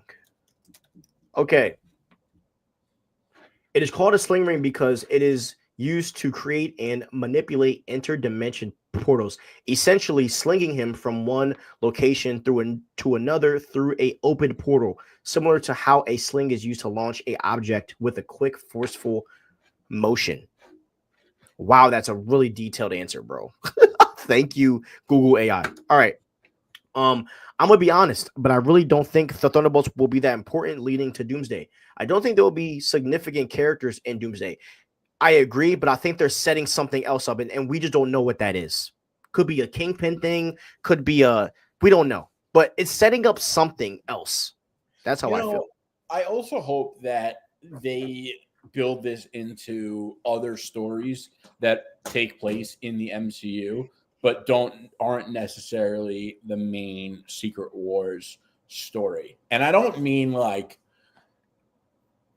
for that to be like, oh, like superheroes just like living their everyday lives, like Vision baking a cake type movies, but like have cool stories that matter outside of the Secret Wars, but that are still relevant to superheroes. 100%. Yeah. One of my sources talked about Raza. Ultron is rumored to be in Vision Quest series. Whoa. Forgot it. That I would love. That's fire. Yeah. That's fire. Bro, see, that is something that I can get behind. Like Ultron back. Oh, that's doing. That's so they just started West Coast Avengers. They're like 2 or 3 issues in. Yeah. And basically Tony and Rhodey are trying to like rehab villains to be heroes on the Avengers. And Ultron is like the first trial. And he's already like going savage on them. Yeah, like what do you expect? Yeah, dummies. That's actually funny. Well, no, because at first you think like, is Ultron going to be an Avenger? Like that could be cool, and then you're like, yeah, why did I ever fall for that? That's actually, I would have laughed at that. That's actually really funny. Right. My only concern with Vision Quest is viewership numbers on Disney Plus. Agatha all along did pretty good. Agatha all along, pretty good show, but people didn't show up for that in viewership. Okay, so Kevin, you are wrong. Agatha is one of their most viewed shows in Disney Plus history. That's probably their most successful Disney Plus show that they've done so far. That was a really big show in viewership. So that is wrong. But you are right to question the viewership of Vision Quest. So. But Agatha was a banger, bro. That got viewed a lot. What if Shang-Chi 2 brings in Iron Fist? Hungry Almighty, we are on the same page. That'll be dope. Shang-Chi only made $430 million at box office. That's not a hit film at all, bro. So you're saying a new character that has never been shown in anything comes out and does 430? Do you know how much money that is? Bro, wait, like how much did Gladiator 2 do in box office? Hold on. And that had Denzel. Let's see. Worldwide. So worldwide box office, it did 458 million. Mind you, it had a star-studded Pedro Pascal and Denzel and that Paul guy. This is a movie with no stars. And it did 430 mil, bro. Like that's a lot of money, and honestly, this is another convo that we have to have as fans because we did get a little spoiled with the MCU, but like anything 400 and up in box office is a lot of money. Just saying, like it almost did $500 million. Did you want to comment on that or no? Yeah, I was gonna say like so first of all, you have to realize this movie came out in September 2021. It was one of the first and big MCU movies to come out like exclusively in theaters because Black Widow was also on Disney Plus. It was a new character, like you said. So this isn't like an Iron Man or Spider-Man or Avengers movie.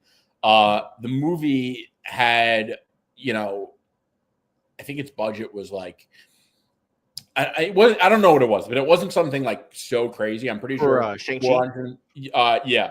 Let me So see. 430 mil was like I remember people at the time saying like that's pretty good. And it was also received well both by critics and audience. And that is a big deal. So, you know, yeah, $432 million is, you know, typically lower than, you know, pre-pandemic MCU movies. It did outperform a lot of expectations for COVID drop, and it did do better than some other MCU movies. You know, I forget exactly which ones, but I know there are some other major MCU movies that didn't perform as well, and they had big characters. I forget which ones, but if you look up the MCU movies, I'm sure, I think it might be like Captain America or something. The first one, maybe the second one, that did less than 430 mil. It did So more than the yeah, freaking Eternals. I mean, yeah. and that was another star-studded cast. I mean, like 430 million is a lot of money. Mind you, the budget for Shang-Chi was 150 mil, bro. Like, Also, to that's a big say come up. it's not a hit, like I don't really judge a hit based on whether it was financially successful or not. Like I judge a hit off if the movie was good or not. And 430 mil is not like a bad number. It's not a great number. It's not a bad number. And again, fans and critics both love that movie. Like no one really had anything bad to say about that movie. Mm-hmm. Except Wong showing up at the end. I'm kidding. Oh wow, the future of the MCU is looking awesome. It is, bro. It looks Yeah. We are in for a treat for these next few years. Excuse for my lack of knowledge, but I'm pretty sure right now there's a new Iron Fist named Lin Lee. But when Iron Fist debuts in the MCU, they will go with Danny Rand. They'll probably go with Danny They're Rand, bro. definitely gonna go with Yeah, they Danny got to Rand. go with Danny Rand. He's the guy. He's the guy. Again, like similar to comic accuracy and attachment, like the more attached people are to the character, the more likely they are going to stick to it. But then again, they did decide to go with Chalabal as Silver Surfer and not Rad. So maybe they will go with Lin Lee. Who knows? I keep reading leaks that they're both in it. That whole Silver Surfer thing is just so weird to me. It's because there's so many different rumors, and by the way, for myself, if Norrin Rad is not in the Fantastic Four and it's just Shalabal, that's the perfect example of a bad decision driven by woke.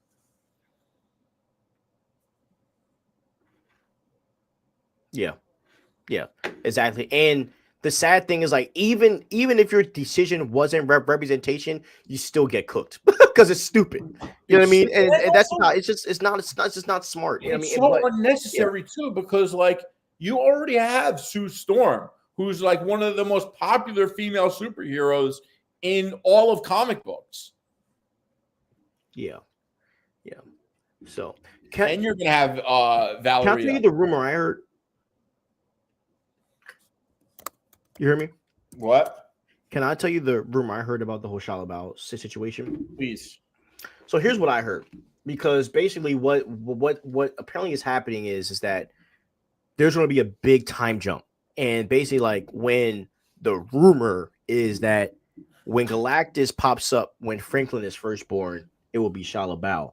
When the time jump happens, it will be Norrin Rad, to try to show that there were different heralds at different times. That's the rumor I heard, but I can't give merit to that until I see it. And because I don't look, and you know that I don't really care about the Shalabal, but I will still admit it's stupid.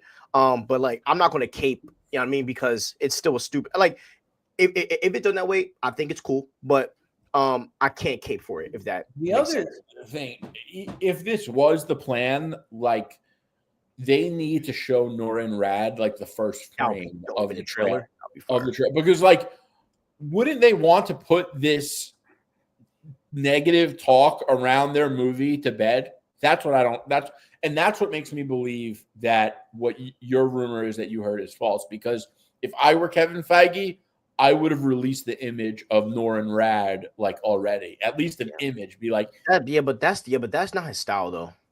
yeah, but he can't afford this kind of stuff right now, bro. But I don't think Shia LaBeouf did destroy the film. Number one, because I have to pull up the article, It's but not just she about even the said herself movie. that she's not having a big role in the film. Like I think it's like I It's think not it is. about that, though, I think bro. it's different, bro, because this isn't like America Chavez, where Shia LaBeouf is going to steal the movie and become the villain next to Galactus. So that's the reason why I don't.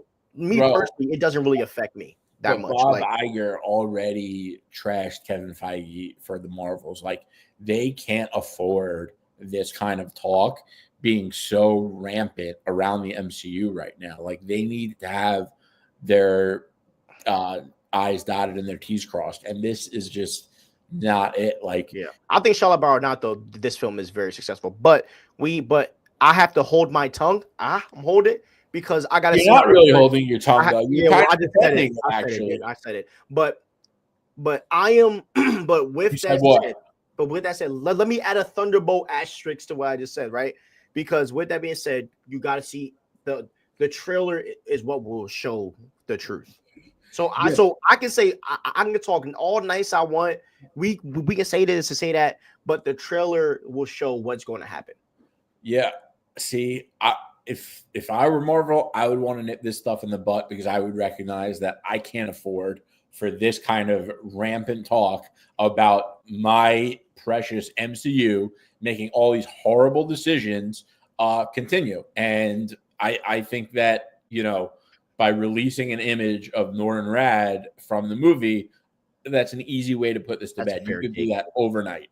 Yeah, or even like a shot at the end of the. I think a shot at the end will be fire as hell. Just because it will like you're like building up to it in the freaking trailer. You have the music going. You're showing us all these different scenes, and then you hear the voice of Norrin and his face popping up on the freaking surfboard. Yeah, but as cool as that would be, the problem is they need to nip this stuff in the bed and nip this stuff in the butt yesterday. Yeah, but I also will say this: the Norrin Rad issue isn't as significant as you're making it. Fans aren't angry about it, but I do think like fans are.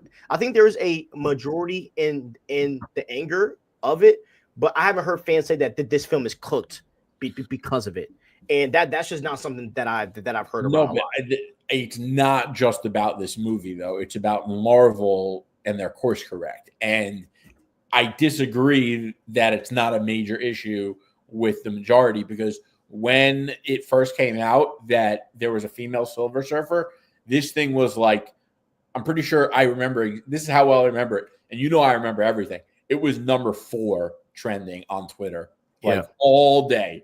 But So Julia Garner just did a whole interview with either Screen Rant or Comic Book Room 2 weeks ago, talking about her role, talking about that she's having a small role in the film, and barely no one covered it except maybe me on freaking TikTok. You know what I mean? Like no one even talked about I saw something on it, but maybe barely, it was what you posted. I don't know. And bro, I think it's because of this. We got to see the trailer, and like if they boost her in the trailer, it's cooked. But here's the thing. But talk about how you do it. If Norrin Rad was in the movie, don't you think they should have just confirmed that a while ago and been like, and nipped this talk in the butt? You and I have talked about this so many times. I told you it's stupid. Me personally, I don't care, but I will say it's a dumb decision from an optic standpoint. I've said that. Yeah, exactly. And so you agree with me? They should, in the movie, they should have released an image, nip the conversation in the butt. You agree? Yeah. I told you, like I'm just telling you my personal opinion. You know I don't care. But I think that from an optic standpoint, when Silver Surfer is a really big character, I think it's a easy It's an easy money maker to put Silver Surfer, and you can't use the multiverse as an excuse either. Yeah, and it's just the political climate right now, along Yeah, with you have to avoid it.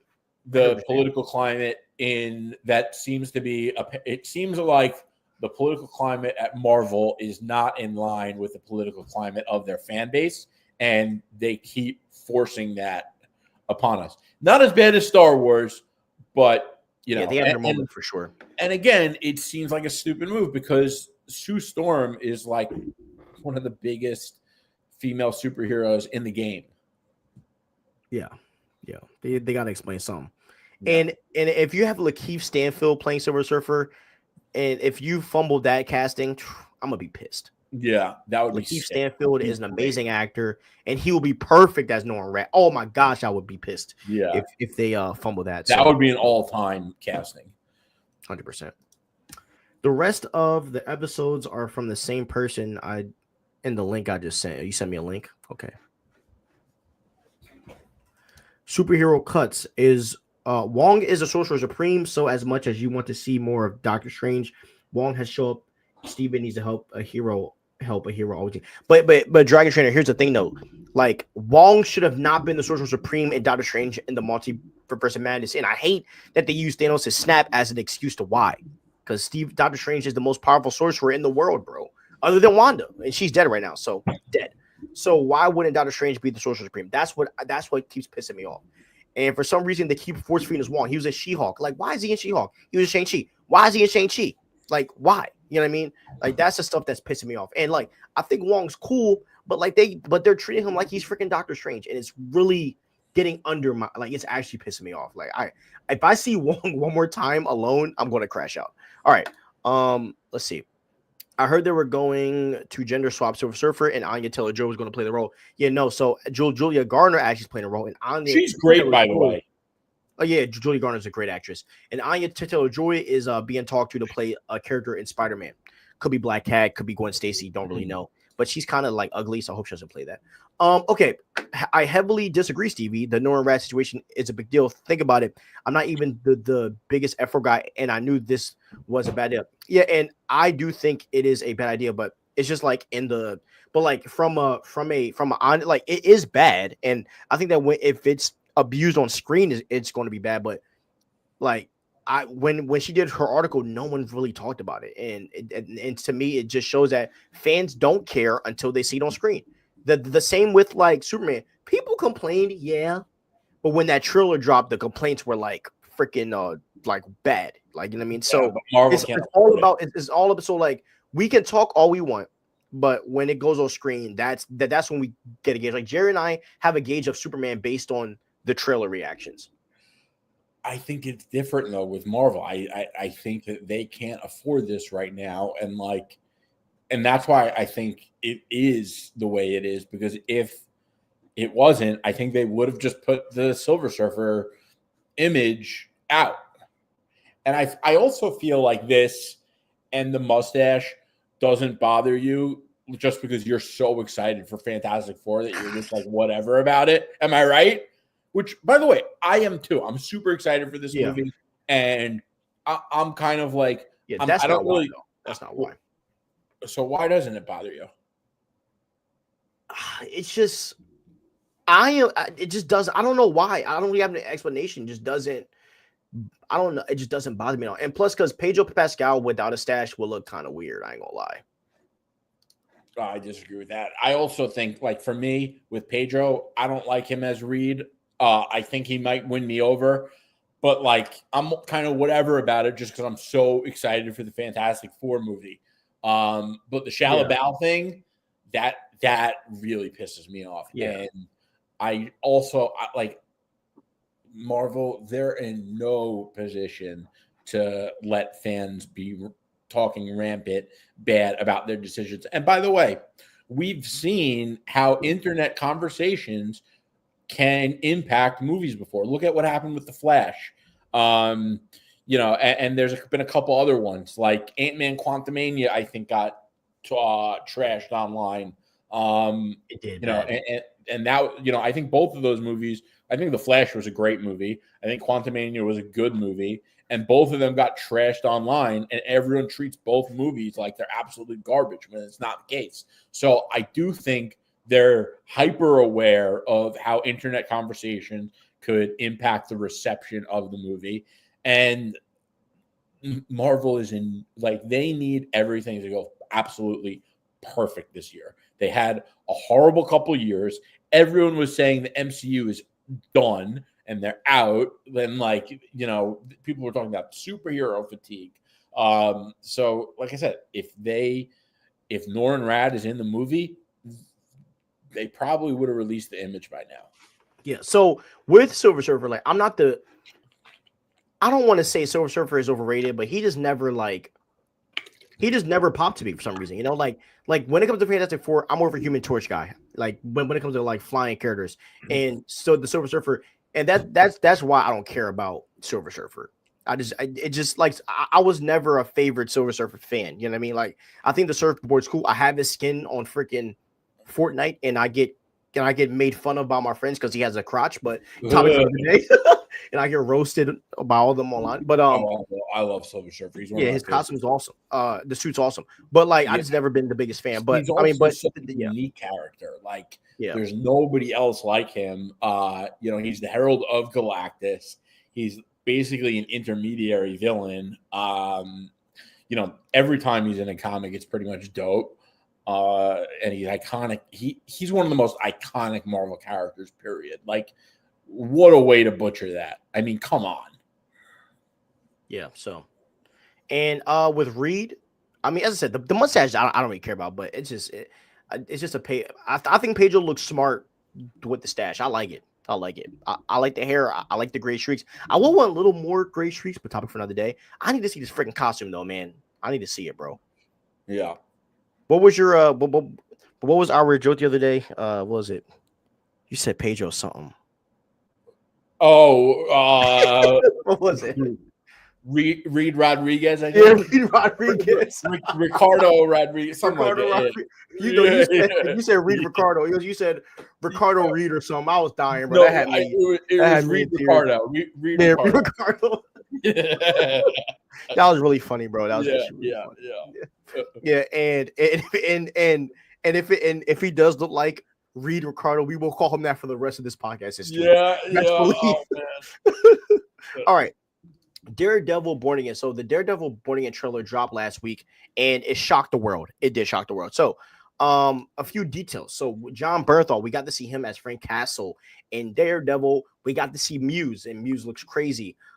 We got to see a stack of like all of his helmets and all of his like his mask, whatever. And we also got to see Foggy and Karen and Kingpin. And we just it felt good looking, like going into the world of Hell's Kitchen again. So how did you feel about this Daredevil trailer? Oh man, I loved it. I think I watched it like twice. It's just it looks like we're just getting a continuation of what we got on Daredevil Netflix. I cannot wait for this show. Daredevil is one of the greatest characters of all time. Charlie Cox is one of the best castings of all time. This show is going to be absolutely fire. And Marvel needs this show. Marvel needs to show that they're not afraid to do characters justice and go to that dark, gritty corner of Hell's Kitchen and bring out Daredevil properly.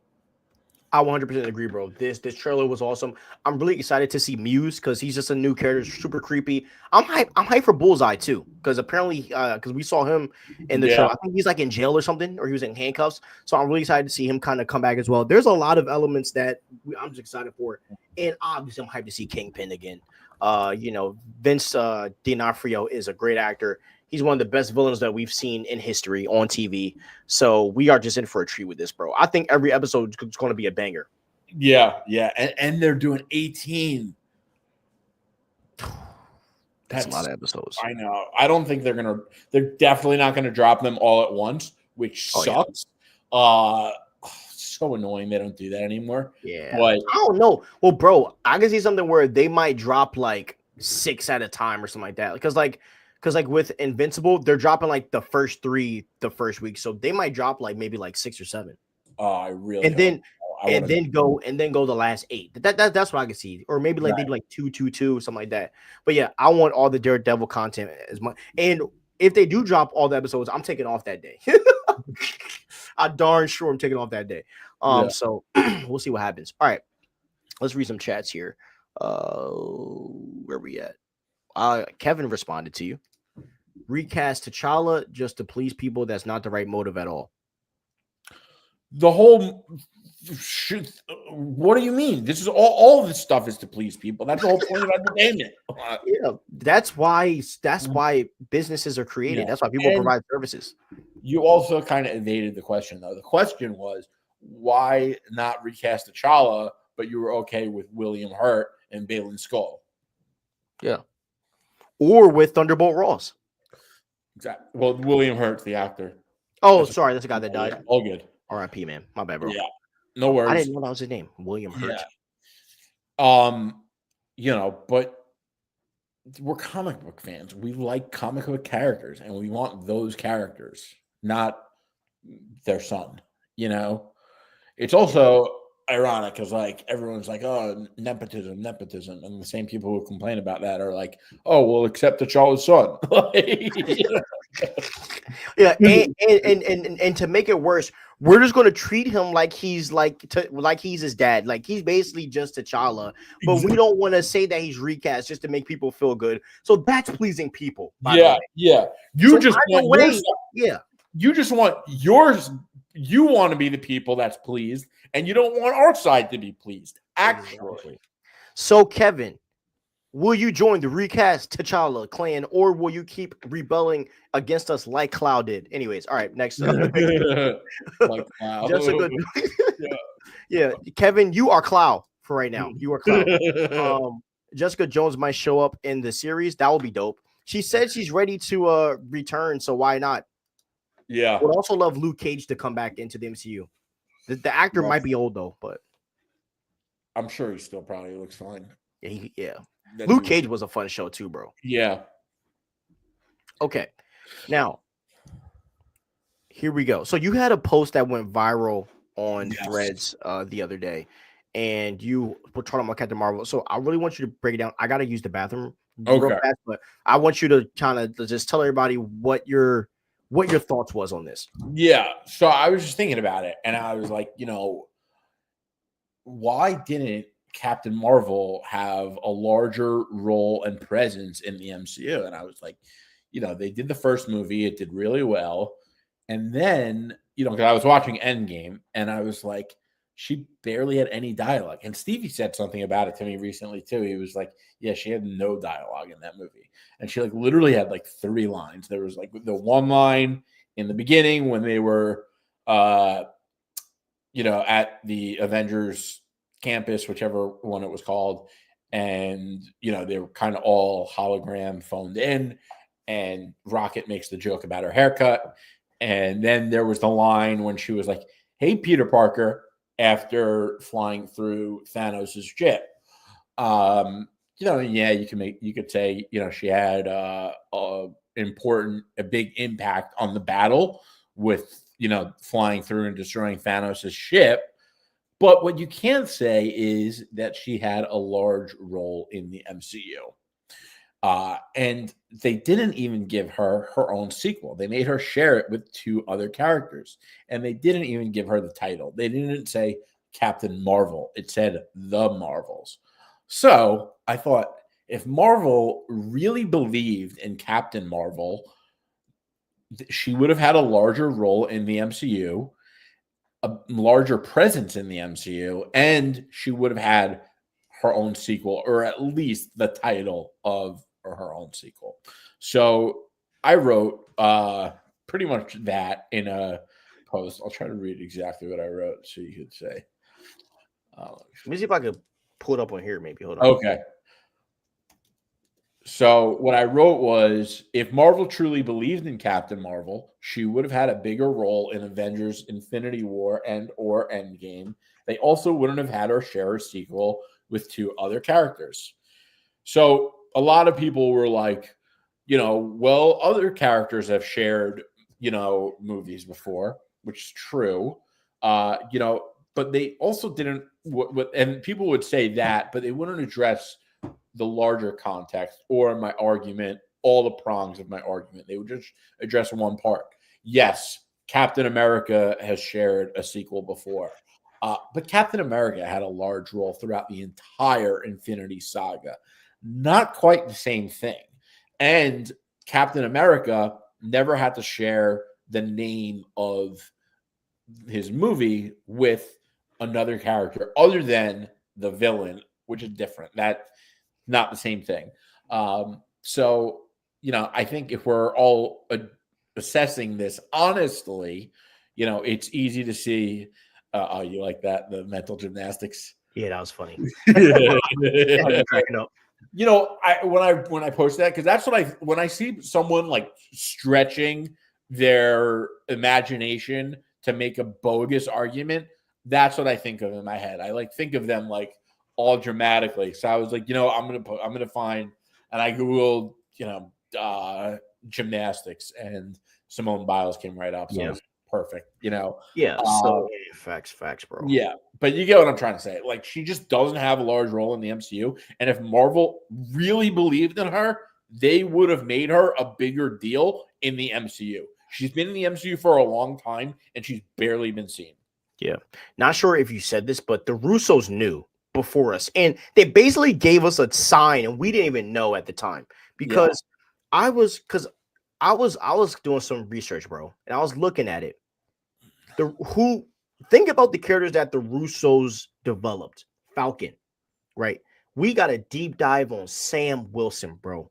That basically kicked him off to be the character that he is now. Right. They're probably the reason why he's Captain America. I mean, to be honest, they're the ones that helped make that move. Yeah. Then we go to Black Panther, who had the greatest intro of a superhero of all time in Civil War, which led him to be in Avengers. And then in Avengers Infinity War and Endgame, I mean, he's a prime like figure in both, more in Infinity War, but like the battle happens, bro, in Wakanda. The real battle.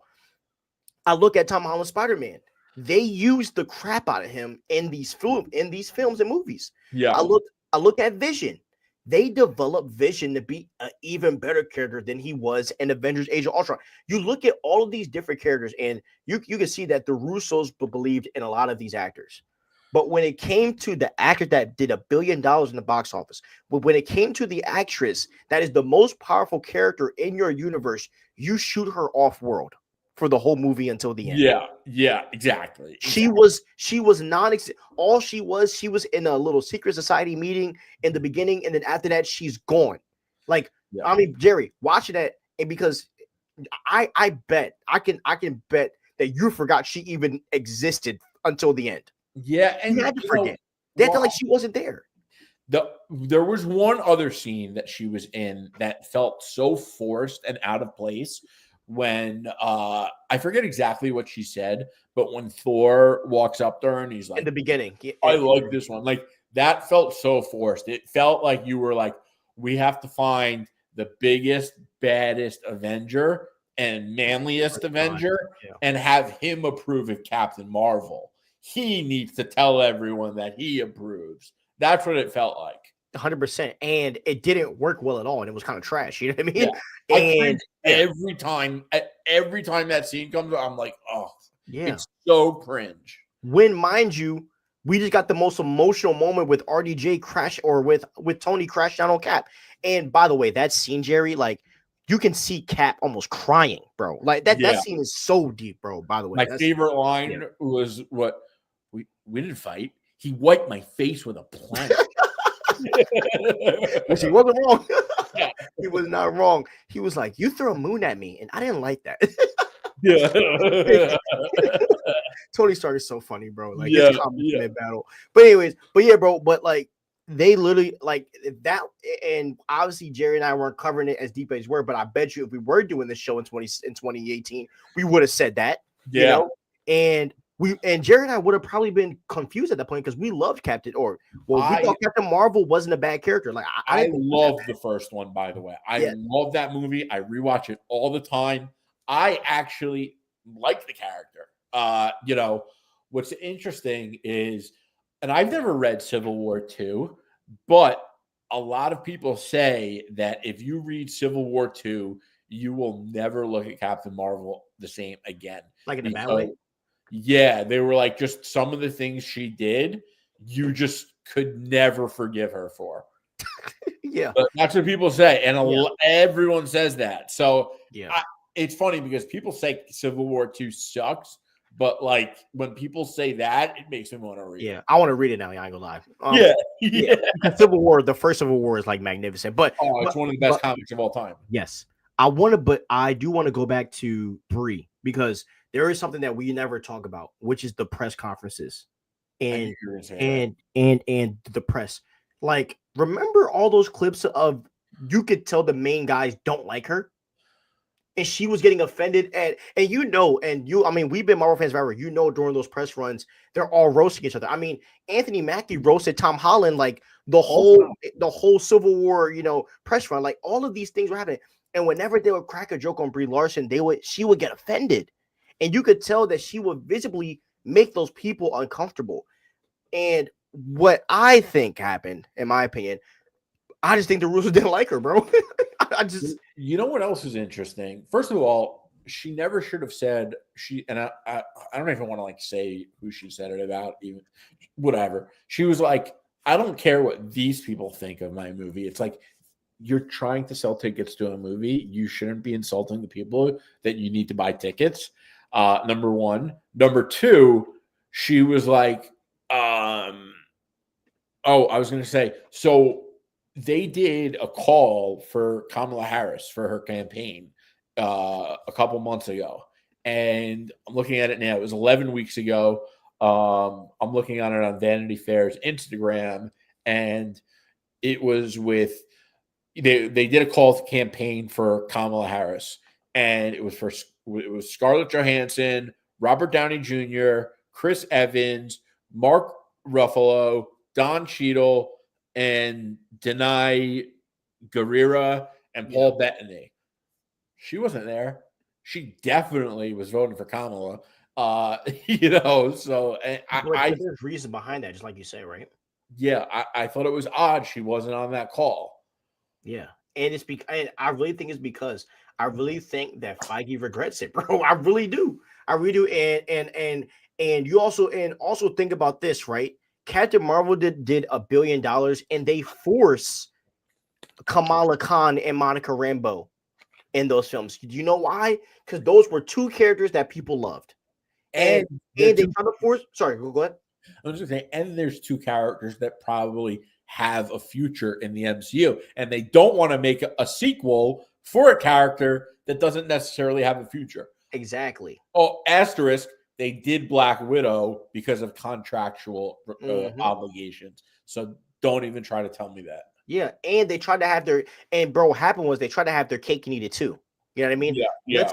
Let's make Brie happy, but also we know that if she's alone, it's going to bomb because she does terrible with these press conferences, and we can't really hold her accountable because she'll probably go and try to sue us and spin lies because she seems like that type of person. So like I think all of those things play the fact. And to be honest, a part of me feels like Feige might be happy that the Marvel's bomb because now he has a reason to not continue her being character in the story. Like, yes, the bomb sucked, but maybe he's like, you know what, it had to happen. Right. It's like a Band-Aid. It's off now. So with all that being said, I do believe that coming out of the $1 billion movie, they did have a lot of faith in her. I really do. And I think the first press run for Captain Marvel was awesome. I mean, she was my lock screen for a while, bro. You know what I'm saying? Because she had the card for Captain Marvel. You have the chair. I even got the Captain Marvel chair. Yeah. You know what I'm saying? I've had this for years. I remember, bro, my pops got me this joint for the holidays. It's dope. Around the time I first dropped. Like, I even got the chair, bro. Like, cool character. But, the Russo saw something that we didn't see. I liked Brie Larson as Captain Marvel. I just said I liked the first movie. I just don't think Marvel ever really believed them. Or maybe they did, and then they pulled back on it, which is interesting. Maybe they did it first. And someone said that in the comments, and that was a good point. Maybe they did believe in her. She did $1 billion movie, but the Russos were like, nah. And then, and also they probably saw the way fans responded to her divisive comments online. I'm telling you, bro, online talk is very, very relevant. Oh yeah, and someone like the Russos, they're tapped in. Like they know what's 100%. they know You what's can't going on. you can't make movies like this that resonate with fans the way they do unless you are so tapped into culture. 100%. So yeah, man. Yeah. So the finishing, I guess, thing is we think Marvel had high hopes for her at first to be the center of the MCU with Black Panther and with Spider-Man, but her divisiveness and her just the way she acted during that press run. I mean, bro, you could actively see like Chris Hemsworth getting uncomfortable around her. Don Cheadle, all of them, bro. Yeah. I'm gonna Was that the one when she said, "I don't care what these people think of my movie"? hold on one second. I'm gonna send you the compilation.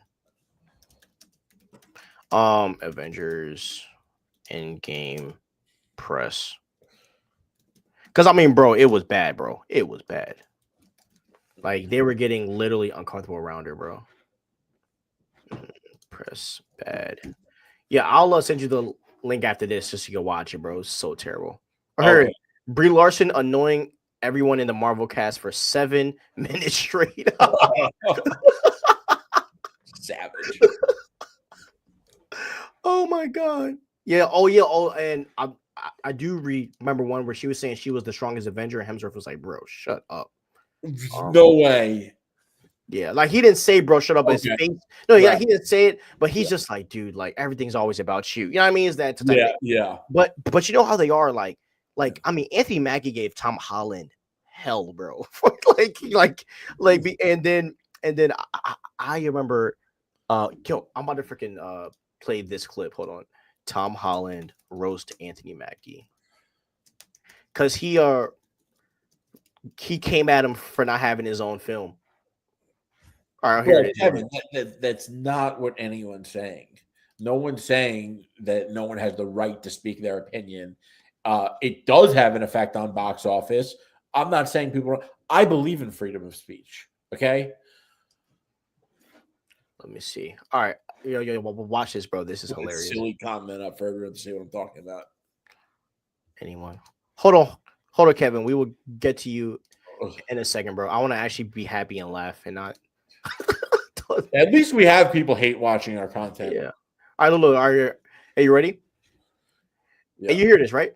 Yeah. Watch this movie. You ever seen Spider-Man Homecoming?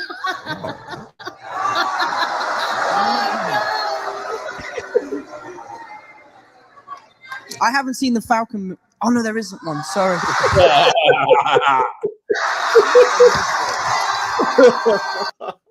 I've seen this. That's great. Which is funny because now and then, he did one press. He was like, "Tom Holland, I have my own movie now." Yeah. But like those are the kind of roasts that they do, and she was getting offended, dude. She was getting like pissed. She couldn't take it. No, and bro, you'll see in those clips like the jokes that she'll be like, "Is that really how you feel about me?" Like she really was getting emotional, and then Chris Evans was like, "Someone's a little emotional." Yeah. Like, that's great. He said that.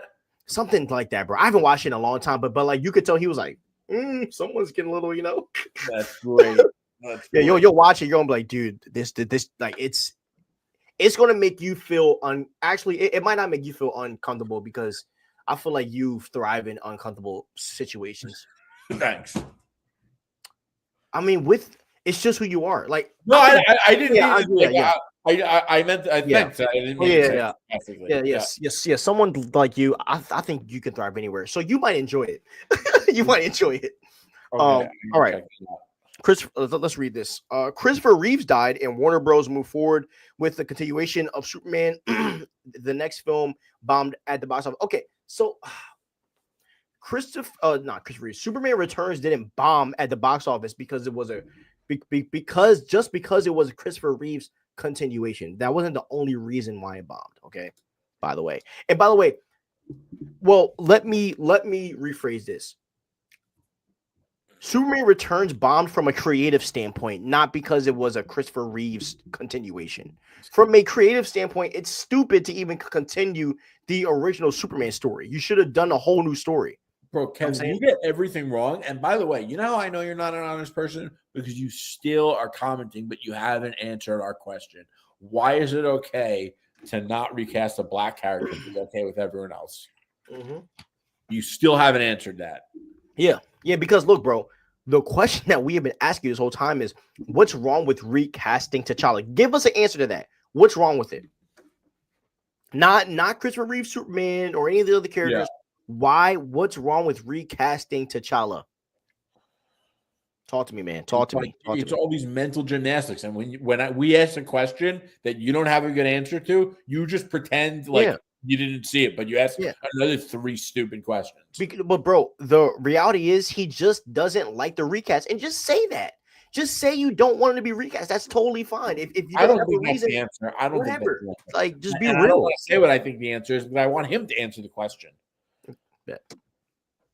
Let's see. Dragon Trainer. Of course, Marvel had faith in her. Besides, I think she might be the only one besides Fury remembers Peter Parker. Oh my gosh. You know, I think Captain Marvel should be the leader of the Avengers. I mean, she does have Marvel in her name, and the studio is called the Marvel Cinematic. And bro, it could have been that. It could have, man. If she played her cards right, she could have been one of the leaders of the Avengers. But the way that the MCU kind of has her, man, she's always flying in and out. You know, she's always going. She's always going. You know what I mean? She's always going. Would have been dope though if if in Guardians 4 she was like with that roster for a little bit, just hanging out, like not an actual member, but they met up with her in space. Like there's ways that they could do it. If you watch Avengers: Earth Mightiest Heroes, that version of the Marvel was done right. She didn't feel forced, and she was not superior to Hulk and Thor like the MCU tried. Yes, bro. And by the way, like what is the word? I don't want to say they nerfed her powers, but like she was powerful enough to hang with the big dogs, but not overpowered. In Avengers, Earth's Miser, and people always say about that show. Yeah, oh, it's amazing. And T'Challa in that show is freaking, oh my gosh, savage. Anyone has a right. Anyone has a right to speak their opinion. That shouldn't have no effect. What I want to know what you think I said that indicated that I don't think people have the right to speak their opinions. Yeah, bro. Please tell me what I said that made you believe I'm not for freedom of speech. We're just questioning. We're just questioning your opinion. I'm using my freedom of speech to criticize things, and I never criticized freedom of speech. Yeah. You can say. You can talk how you want. We're just questioning you. That's all it is. Yeah. LMAO, right. Still waiting on our Spider-Verse debate. That trash movie. Well. Oh my gosh, bro! Come on, Evo. Are you kidding me? We thought you were trolling when you said that Spider-Verse was trash. I'm not gonna lie. Yeah. Wait, no. Hold on. Ivy. I wish I could invite you on this freaking channel just so you can tell us why Spider-Verse trash. Why do you think Spider-Verse sucks? Please tell us. Yeah, Jerry, please watch Avengers: Earth Mightiest Heroes. It's so underrated. I also feel you would have a different stance on the Hulk if you watch it. Okay. I'll check it out. Let me speak. I think he would hate the Hulk. I ain't gonna lie. I would like to have my stance on the Hulk challenge, so I am gonna check it out. If you have any specific episodes to recommend, Hungry, let me know. The Beyonder stuff you would love. Beyonder, I'm gonna write that down. I would say that that whole Beyonder episode. I want to watch the Kang episodes too. Huh? The Kang episodes are also legendary. I can't believe you hate the Spider-Verse, bro. What is going on? Yeah, bro. How do you think it's trash? What is going on here? Why is it trash, Ivy? Those are godly levels of good. Like, that is a wild take. I'm going to write a baby essay for next week for real because I hate that movie. Okay, perfect. All right, yeah, please. We will be live next Monday, so please write that, and we you know what? I'm going to make a whole segment for that so we can just break it down. And I'm going to rewatch them both this weekend just so I am prepared for you on Monday. Okay? All right, now, last topic of the night, Supergirl and Green Lantern. So we got a article that Supergirl and Lanterns will be releasing in 2026. Lantern starts filming next month. And by the way, Aaron Pierre has been he actually made a post because he's been working out for Green Lantern. So he's getting husky for it. So how hype are you for GL, bro? Bro, I cannot wait. That show is going to be so epic. And finally, fans are going to be obsessed with Green Lantern. I can't wait to see John just whip out his like big machine gun is his go-to, for the you get to imagine whatever you could imagine the Green Lantern ring conjures, and John's go-to is this heavy-duty machine gun. I can't wait to see that. Do you think Kyle Chandler is going to be a good Hal Jordan? Yeah, I do. I just because everyone that I respect opinions about movies all say he's a great actor. I really only know him from the fun coupon scene from Wolf of Wall Street. But I trust the people who are praising him, and he looked exactly like Hal Jordan. I saw him at the airport. You saw him at the airport? No, like an image. Oh yeah. I told you he looks straight out of the cover from. Yeah, his hair is gray and everything. It looks great. Yeah. So the Green Lantern, Earth One, for those of you that don't know, the way Marvel universe is the 616. Earth Prime, aka Earth 2 in DC, is the main continuity. They also have another thing called Earth 1, which is like another alternate universe, kind of similar to like Absolute, but it was way before that. And for the promo, when they first announced the Lanterns, they used the art from the cover of Green Lantern Earth 1. And on that art, Hal Jordan, he's like kind of scruffy with a little bit long hair and a beard. And we saw this picture of Kyle Chandler from the airport, and he looks exactly like Green Lantern from that cover. It's crazy. Yeah. I'm also hyped for the mentor-mentee friendship that they're going to have as well. I think that's going to be dope. Like, I think that we need I was about to make a joke. I think we need strong men in our content. No, it's going to be fun. It's people would lose their minds. Yeah, right. Yeah, we really need more strong old white men in our superhero entertainment. Yeah, and the young black guy. You know what? Like Aaron Pierre is Obama now. You know what I mean? He's that guy. I love him. Yeah. But jokes aside, Aaron Pierre is an amazing actor. I heard that Mufasa is a really good film apparently. So but he's just a voice, so I mean it's not really that crazy. But I watched Rebel Ridge. He was amazing in Rebel Ridge, and yeah, I think he's gonna do great in this film. And I think that this is gonna make him, this role in general in the DCU is what is gonna help make him an A-list actor. Yeah, I agree. So and this also feeds to what James Gunn is doing. Like, Jerry and I always talk about this, like finding the right actors where they're popular enough to attract fans, but popular enough to where they're not like A-list. It's the perfect situation. So all right, we're gonna read this final chat, then we're gonna get all right. Oh, actually, Jerry, you have some. Here's a chat for you. I'm gonna write. Oh, so he gave you an episode list to check out. Oh, sweet. And then so here you go, Jerry. After reading Geoff John's Green Lantern, and moved into my top 5 favorite heroes. Because Jerry, you told him to read Geoff John's Green Lantern. Well, I think you read it. He said he told. Yeah. I think you told us. Happy to tell us again. But yeah, no, that's awesome, dude. Green Lantern. That's like the run that really solidified him. What's awesome, the current run is really good right now too, and they just kicked off something called Fractured Spectrum, and it's like basically hold on, I'm gonna butcher his name. Hold on. You sent me that earlier, right?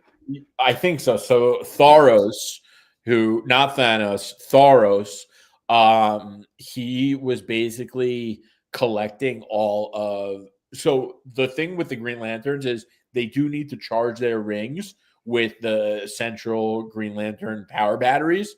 And they basically Tharos steals all the chargers and also comes up with this scheme to manipulate the emotional spectrum. There's other lanterns, and they're all different colors, and he manipulates the spectrum and basically turns like other lanterns into different colors, making them villains.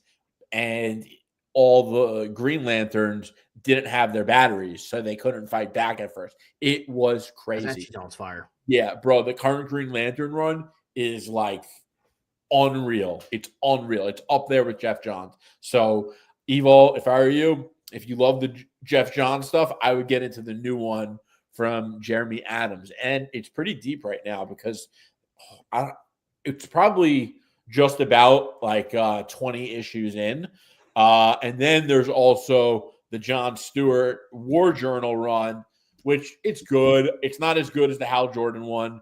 There are other good John Stewart runs, but it's a different writer. Like no character gets all good runs other than fucking Daredevil. Daredevil has like never had a bad comic run. It's crazy. Top 5 best of all time, bro. I think gets the most consistent when it comes to quality. They just don't mess up with him. It's crazy. Dang, bro. I'm looking at the picture of Kyle again, bro, with the beard. Oh my god, he looks just like him. He really does. Gosh, they're going for it, man. They're really going for it. Are there any? And there are more great moments of the Hawk, but those are the only ones I can think of on top of my head. Kyle Chandler is an amazing choice, y'all. I'm so hyped. Facts.